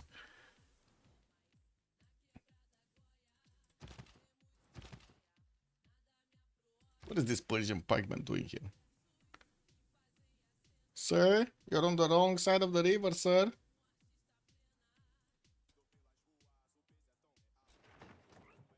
He probably got mesmerized by the amber tile. That's what happened. I'm sure of it. Oh, no more +6 on Arabia's units. Looks like Ottomans only has +3. Or against Ottomans, he only has +3. And I think it's because Ottomans actually did not activate his spy. It's still awaiting assignment. Wait, is there a spy here? Yeah, Arabia does have a spy listening post. He just activated it, actually. Okay. That's how he got a +3.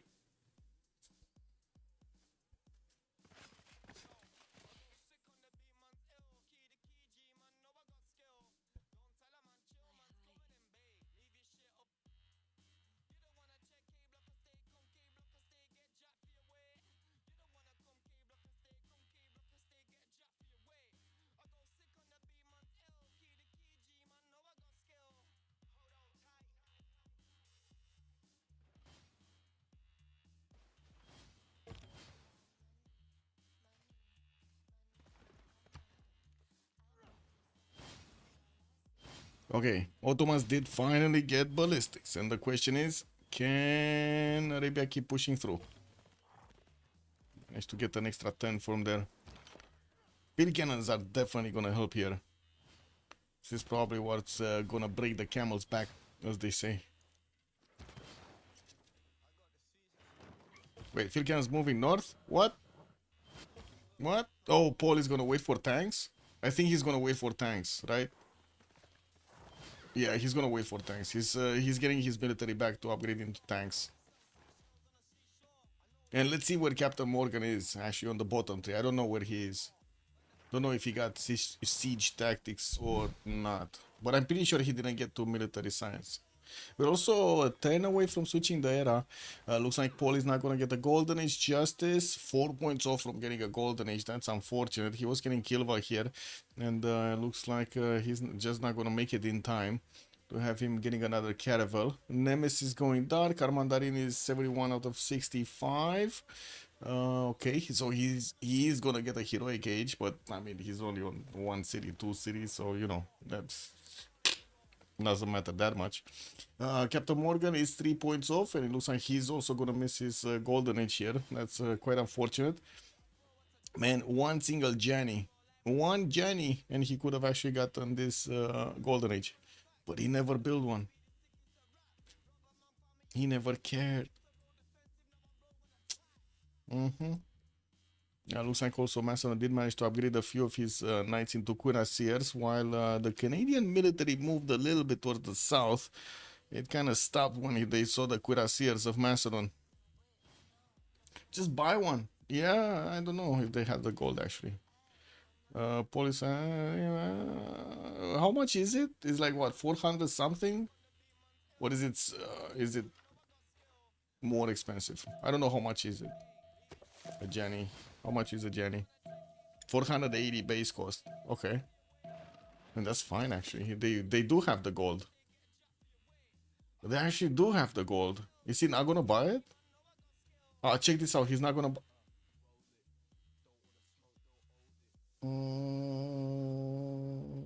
Da-da-da-da. Yeah, there was something more important than getting reformed the coinage in the golden age. Yeah, I don't know.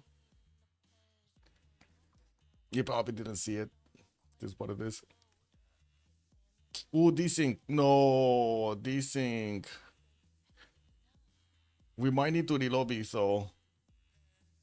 Because this would be the turn before the Congress. What?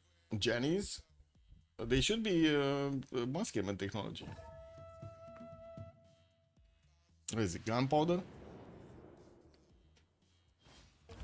Yeah, relobby right away. I think I agree.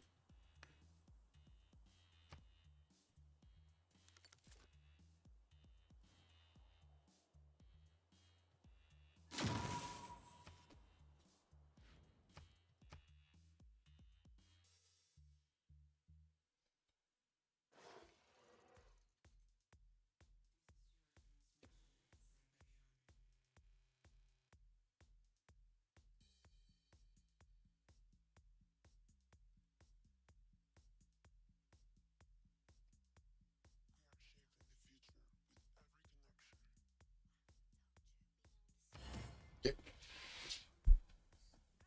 Back a bit.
Okay, let's see it.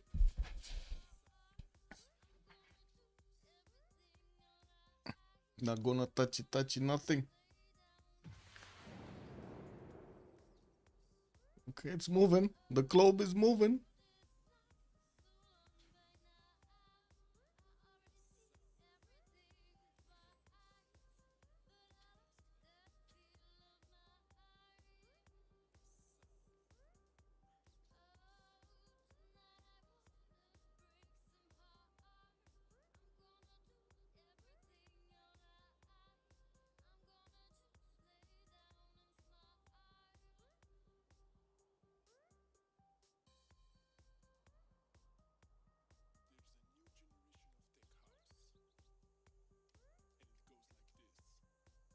Yeah, exactly. Congress would have been bugged. Might as well play the turn as a new turn anyway, right? Hopefully everybody's gonna get in without problems though. Okay. I see stuff is getting moved. But why is it just 7? Oh, right. It's 7 because, you know, it's 7 players. Kick. Never mind. Okay, new cuirassiers coming out. We got another 2 cores, and I do see 1 normal one. We do have new ones also. Another 2 cuirassier cores, but that's actually just before he's gonna get his combustion in 3 turns. Perfect. So just 3 turns. He just needs to wait. Marinanko probably even repair these cuirassiers in the meantime and get tank technology. Oh my god, Captain Morgan doesn't even... Guys, he doesn't even have siege tactics. What the... Oh my god, when these tanks are gonna go through the Ottomans' defenses, they're just gonna go through butter. Smelly butter, actually. Very smelly butter.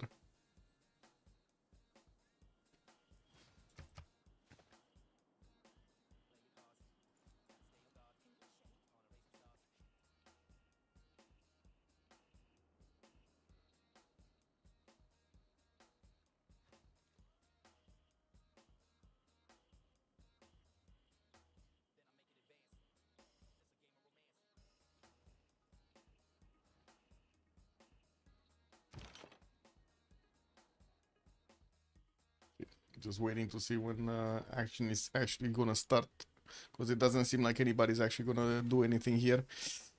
We do have some boats from Egypt pushing back this Ottoman Barbary Corsair. It looks like he did manage to get like what, 2 caravels. He's gonna get another 3 and 1 of these frigates. That's, I think, a bit too much of a navy. He does have another frigate fleet towards the north, and it seems like that's more than enough to actually take down Trabzon. He did manage to place a spy in Trabzon, and he sees what's going on. He knows there's only a single galley there.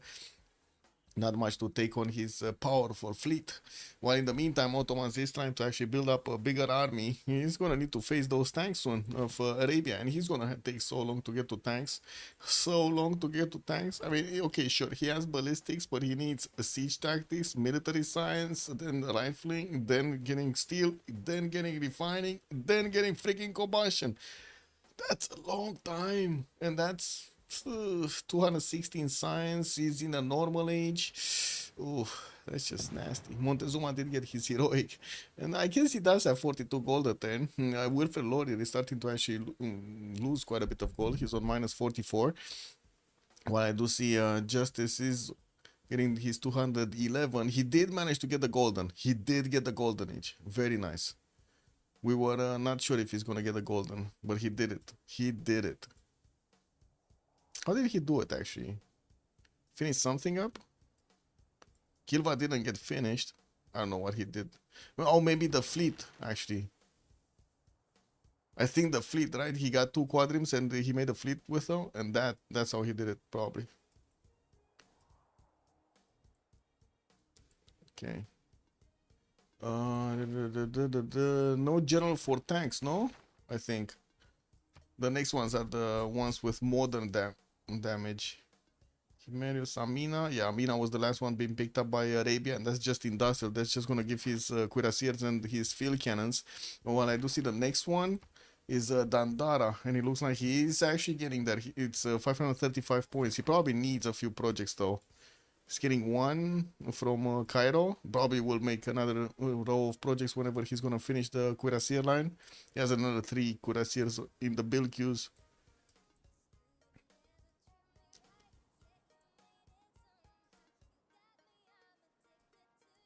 Just is getting his production capabilities higher. He's right now on 400. Did manage to get over Suleiman's production capabilities, which is on 318. We do have Burikot also only 229. And it does seem like he's just scrambling to get as many pikemen as possible.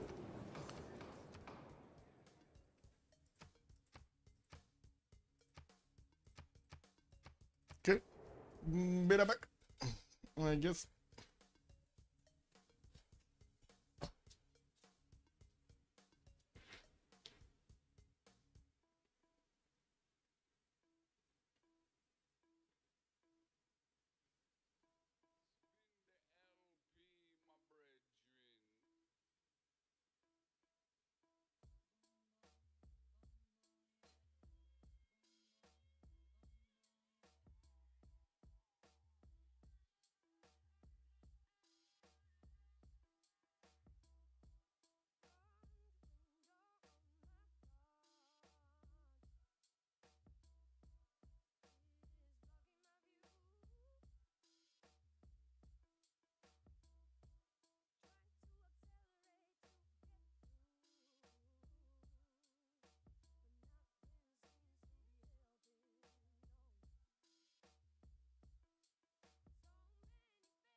Beep, beep, boop, boop.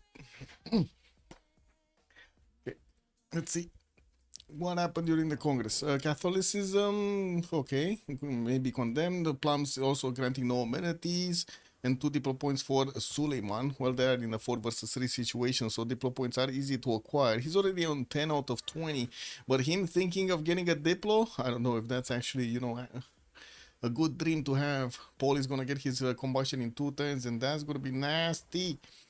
Second safety settle from Aztec on the west side. And from what I do see, we do have quite a military here gathering from Ottomans. I still don't believe in his chances of winning here. We're gonna see. We do have Arabia getting a few more cuirassiers and sending them westward. While I do notice Macedon did manage to recruit also Gustavus Adolphus, we do have him with quite a military next to Methone, but I think he's also going to want to get tanks against Canada and not actually, you know, fool around with anything else.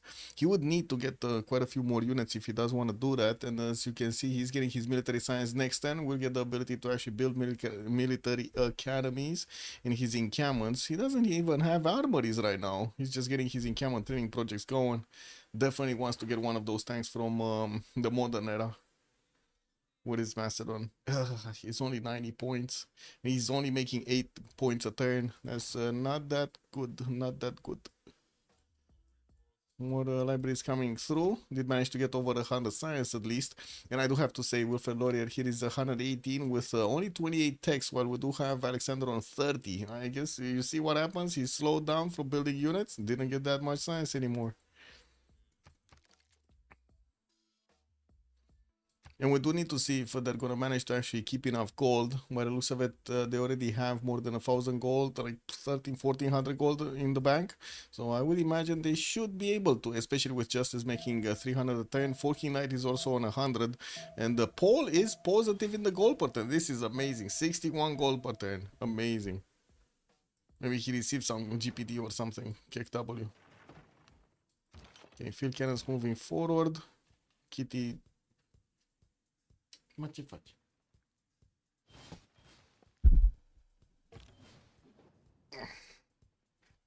It's coming up for another petting session.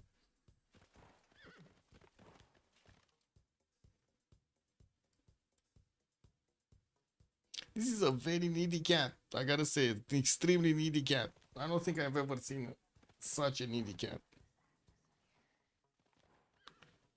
Great game. Oh yeah, great game actually from Paul. Amazing. Persia upgrading pike and shot cores next to Cahokia. Most likely not to be killed and can be well, Trabzon is gonna die, and it's not like he actually has alternatives to build statue. And of course, since he, I would say, since he is gonna get attacked by tanks soon, that's gonna be a major problem. It's 210. Saladin is gonna get combustion, gonna get out to upgrade the majority of his military here, and then boom, he's gonna get the tanky tanks. What is he? He's also very close to recruiting Dandara, a great general. He does have 2-3 more projects coming around in Cameron training projects. I think that's a bit too much though. Like the third one, this one in Sana should not be built. That's a bit too much. Macedon is also sending some cuirassiers. Oh my god, they could actually arrive next to Thang Long or in the previous cities of Vietnam here.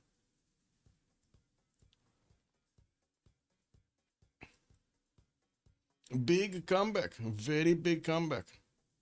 Industrial zones finishing up. We do have also factories from quite a few cities here of Egypt getting finished. More production capabilities. 400 right now. He's the biggest in the game.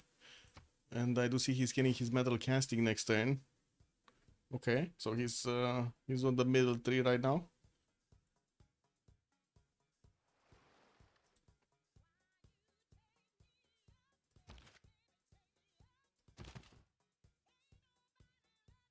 So these package shots are 100 on the defense. Tanks should be like what, 115 or something? Especially with all of the bonuses, a general and so on. Like the bonuses from an apostle.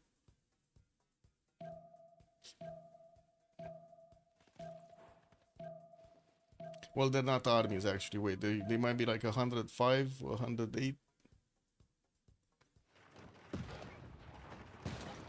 Oh wow, what is this? Arabia just lashing out. Did Ottomans just fully heal his units back from actually getting attacked with field cannons? Wow, that's amazing. Paul, you gotta get back with the field cannons, man. They're valuable. They killed an enemy player, but at the cost of 2 Civs being somewhat irrel. Well, yes and no. I don't think Persia was irrel, but definitely Aztec was, or is, or I don't know how to call it. He never recovered actually from the initial encounter. I still believe it's because he never settled the lakes of Onyanga, to be honest. Like, this would have been like 30% more production at the beginning. This would have helped him out so much more. He didn't even sell it. He never did. He never did even send a settler here. I don't know what he has against Lakes of Onyanga. Maybe a bad drama story from, you know, childhood or something.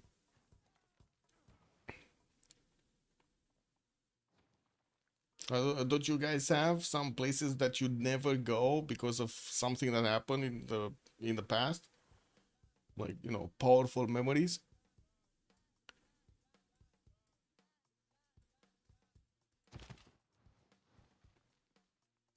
Okay. Interesting that Macedon actually chose to send some of those units there. I guess he will put Persia on the back foot. And we do need to see Arabia upgrading. He did get the upgrade button. It's just a matter of clicking. Click it. 1800 gold. He needs to start clicking. Okay, there we go. How much are the tanks? 119. Oh, that's with the charge promotion. So they're 109. Okay, I was very close. 109. But that's actually a level 2. Let's see. 111, 109. Yeah. That's 16 against this. Oh man, this is gonna be deadly. He's 2 shining cuirassier corps with his tanks. Okay, all of them got upgraded. He does have an artillery with a military. Another trebuchet is coming through, and I do see new cuirassier corps are getting built. Still needs to finish the projects though. He does have 468 points out of 535. Probably just one project and we'll finish it. Toys is also probably gonna get recruited here by Ottomans, John Spilsbury, and I do see Leonardo da Vinci did appear in the Great Engineer screen. We do have Egypt starting to make significant points. He's on 12, Ottomans just 3. So I think Egypt is definitely gonna get that one.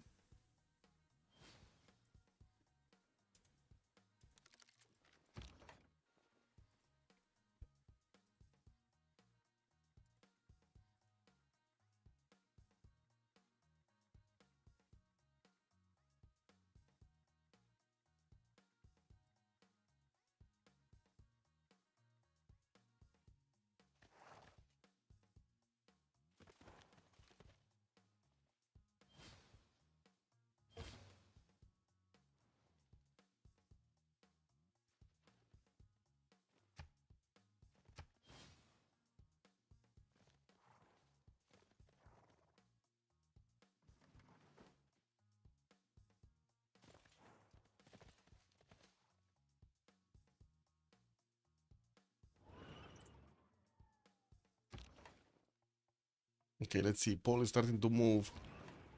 Getting his tanks in order here. Could start attacking to the cuirassiers.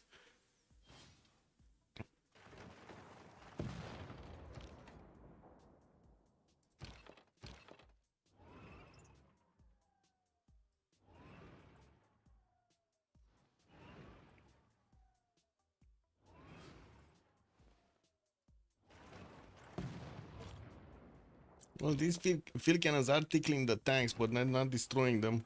They're not even slowing them down that much. Let's see. Looks like the Persian military is going to take on the Macedonians here on the eastern side of Thanglong. With a few of these parking shots against the cuirassiers of Macedon.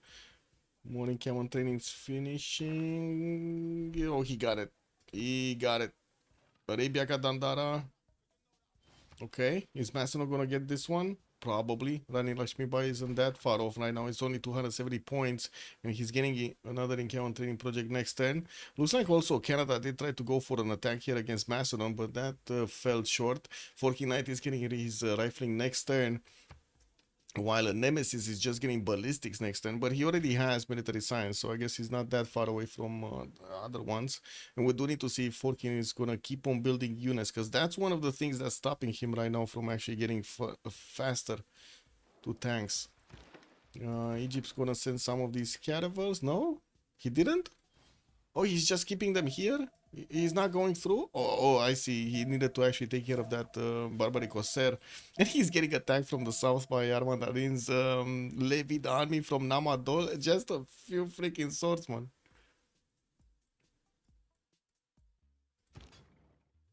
Wow. What? On spot 79, Snoop Dogg is 67? What's that? What do you mean? What do you mean? Is that like how many push-ups we can do? That sounds about right. No, I'm kidding. I probably cannot do more than like, I don't know, 50. Two Civs going full military when Civ infrastructure and settlers are just as cheap. Could let one rel and another one clean up afterwards, yeah.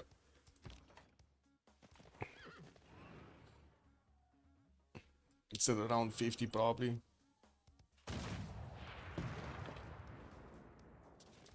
No, he lost the apostle. Oh, Paul. You just cannot do that, man. What do you mean 79 push-up stream? That's a lot of push-ups, bro. Maybe the board network is down. Oh, I see. What? He's not at steel. He's not at steel. No. He does only have 75 fortification strength. Captain Morgan is getting his rifling next turn, but I'm pretty sure he's gonna lose at least 1 or 2 cities before he's gonna get. Yeah, he's not gonna get to tanks here. He's not gonna get to tanks. There's no way. I mean, there is a way he gets to tanks, but by the time the military of Arabia is getting to the main cities of Ottomans here, because this military looks like it's gonna fall down. And still are tanks with some movement speed. Look at how much damage they're doing.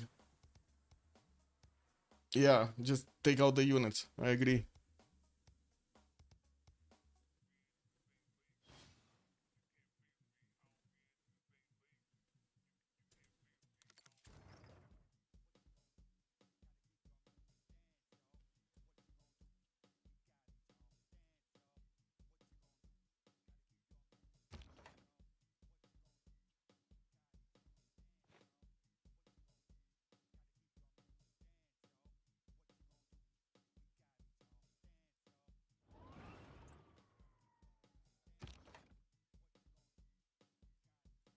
Yeah, propi. I mean, you know, it is what it is. It was a sacrifice for the game. You can call it like that, right? He sacrificed himself so the game can be won.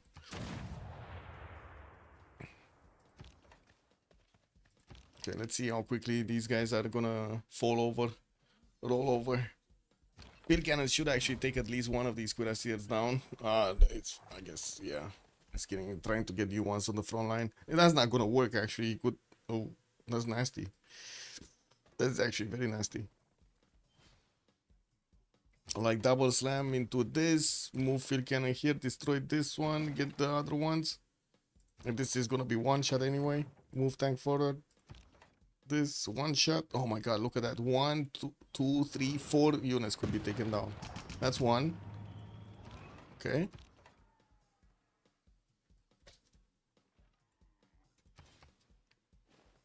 Pusso's moving forward. That's double slam. Oh, didn't get the field cannon attack. Okay. This tank core is out of position. As in, he needs to let the field cannon go through. There we go. Boom! Another unit down. And another unit. He could take out another unit. Oh my god, man. 5 units down, guys. In a city. 5 units in a city in the same turn. Oh. Captain Morgan is starting to also lose his signs. Victory right here! Though its face may Boomer change Gaming throughout the managing ages, to get this series to a 1-1 in a 3 versus 4 situation. with Man, me they came from out the to hand trade of the punches victor. right here. They did, and they did. Boomer didn't try to help Propi. I doubt they could have, even if they wanted to. Propi's job is just to By hold your out as actions long this as day, possible so his teammates can see him up. Yes. Hi, Mounted. Good you evening, sir, and ensure our welcome. And yeah, this is kind of over. glorious tomorrow. The juicy bet points. They're coming. They're coming. Wait, what did I do? One sec. What the flying?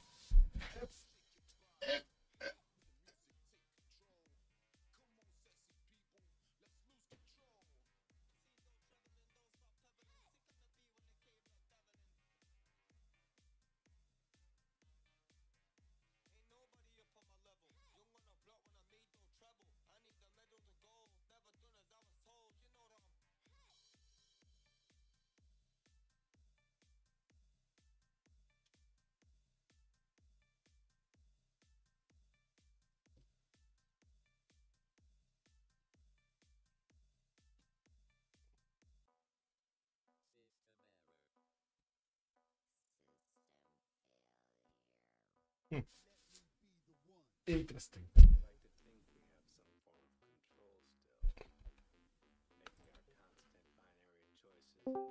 This is like a Wait, the run last? Oh, that's the wrong post game.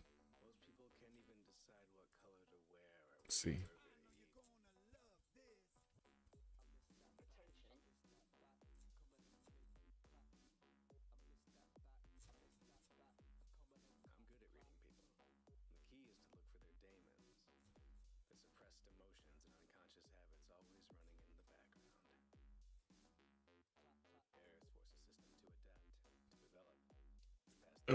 Slaus, yeah. Tuesday is the third game. Gonna try to make it, but I guess we'll see. Oh man, need to get back onto the tempo of streaming games, like 5, 6. Good evening. GG, well played.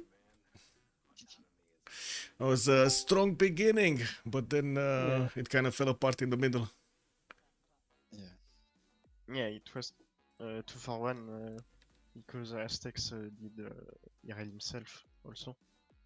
Why did he never settle Lakes of Onyanga? I wanna know, man. There's like so much more at the beginning. Yeah, I wonder. What did you say, Michael? Who had more? Aztec, he had Lakes of Onyanga, second settle south. He never even GG. touched it. GG. GG. GG. Oh, GG's.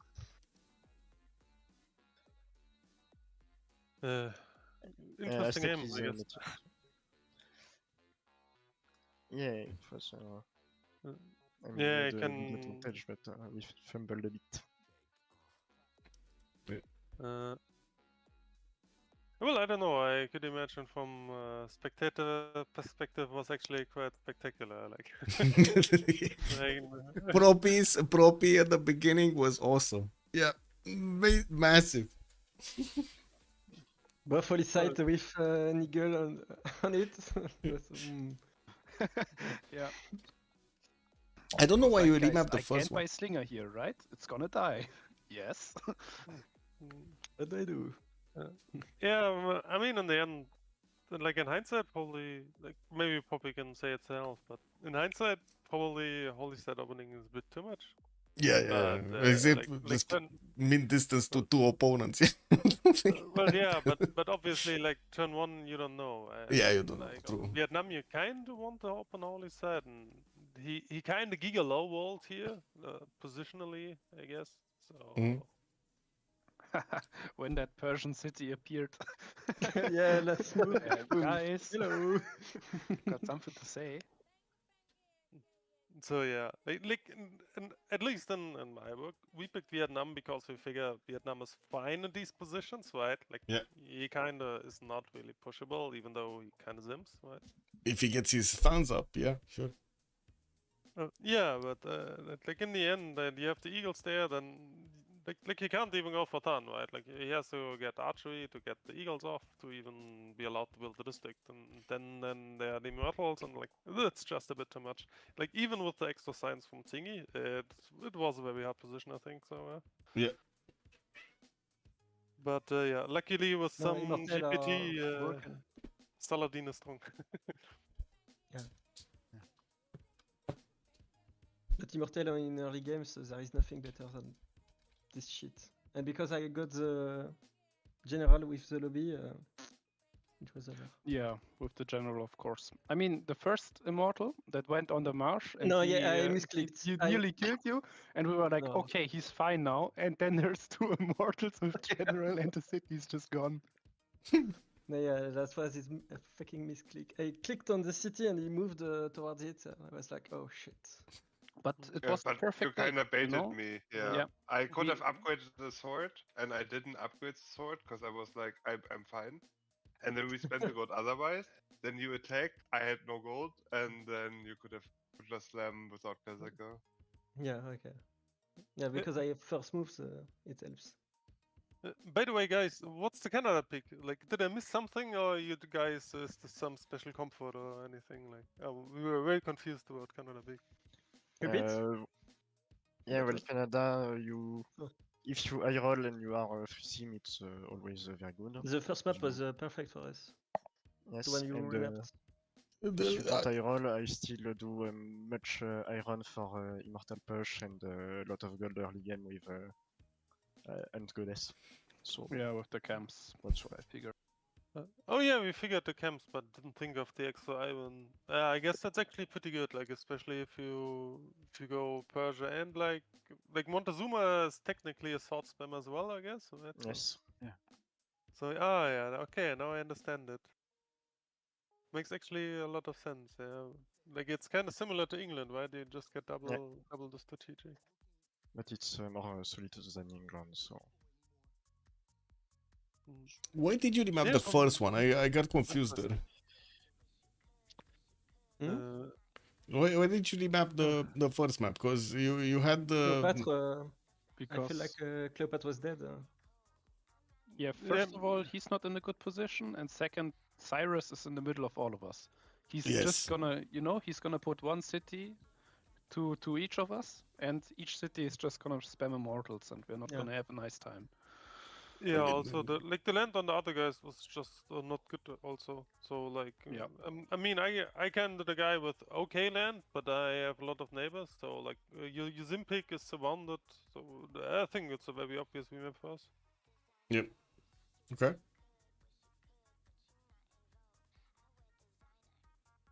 But yeah, like other than this, we were actually a bit worried because like this really strange Pangea, right? Like we saw sea everywhere, kind of. I mean, in the end, I guess the Yeah. East vs West situation is kind of good when Canada cannot freeze them. So Yeah. I think in the end the map kind of favored us. But yeah, I don't think No, I it's don't, like super don't think unbalanced. so. Because Yeah, we it have was Ottoman free sim as well, really so weird. that's fine. True.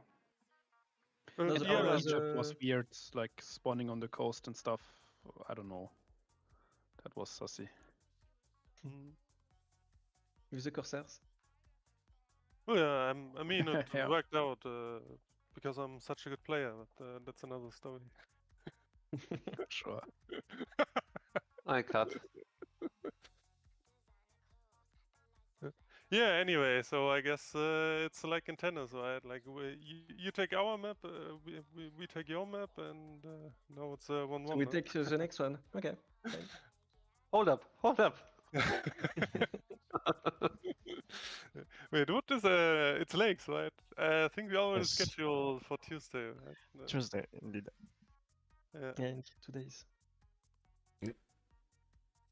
Well, But if- GG well played, GG. and see you next time, maybe Tuesday. Yeah. GG guys. GG, Okay. Michael. Thanks GG. for the cast. Glad See you to. on Tuesday. Yeah. Wait. Good night. So there we have it. We did see Bowman's getting that 1 point on the board here, getting this series to a 1-1. We're going to need to see on Tuesday if who's going to get ahead over here. They do have a best of 5, so let's see who's going to get to that magical 3-win number, basically. I do want to say thank you so much for everything. Much appreciated for the follows and also the subs, the support of the channel over here, and also your presence on the stream. Don't forget to leave a comment and like, please, over there on the YouTube videos. I believe you can easily find that. And also, if you do want to get on Discord, ! Discord, then boom, you got the invite right there. Just click on it and let's start chatting. Bye, and have a good evening.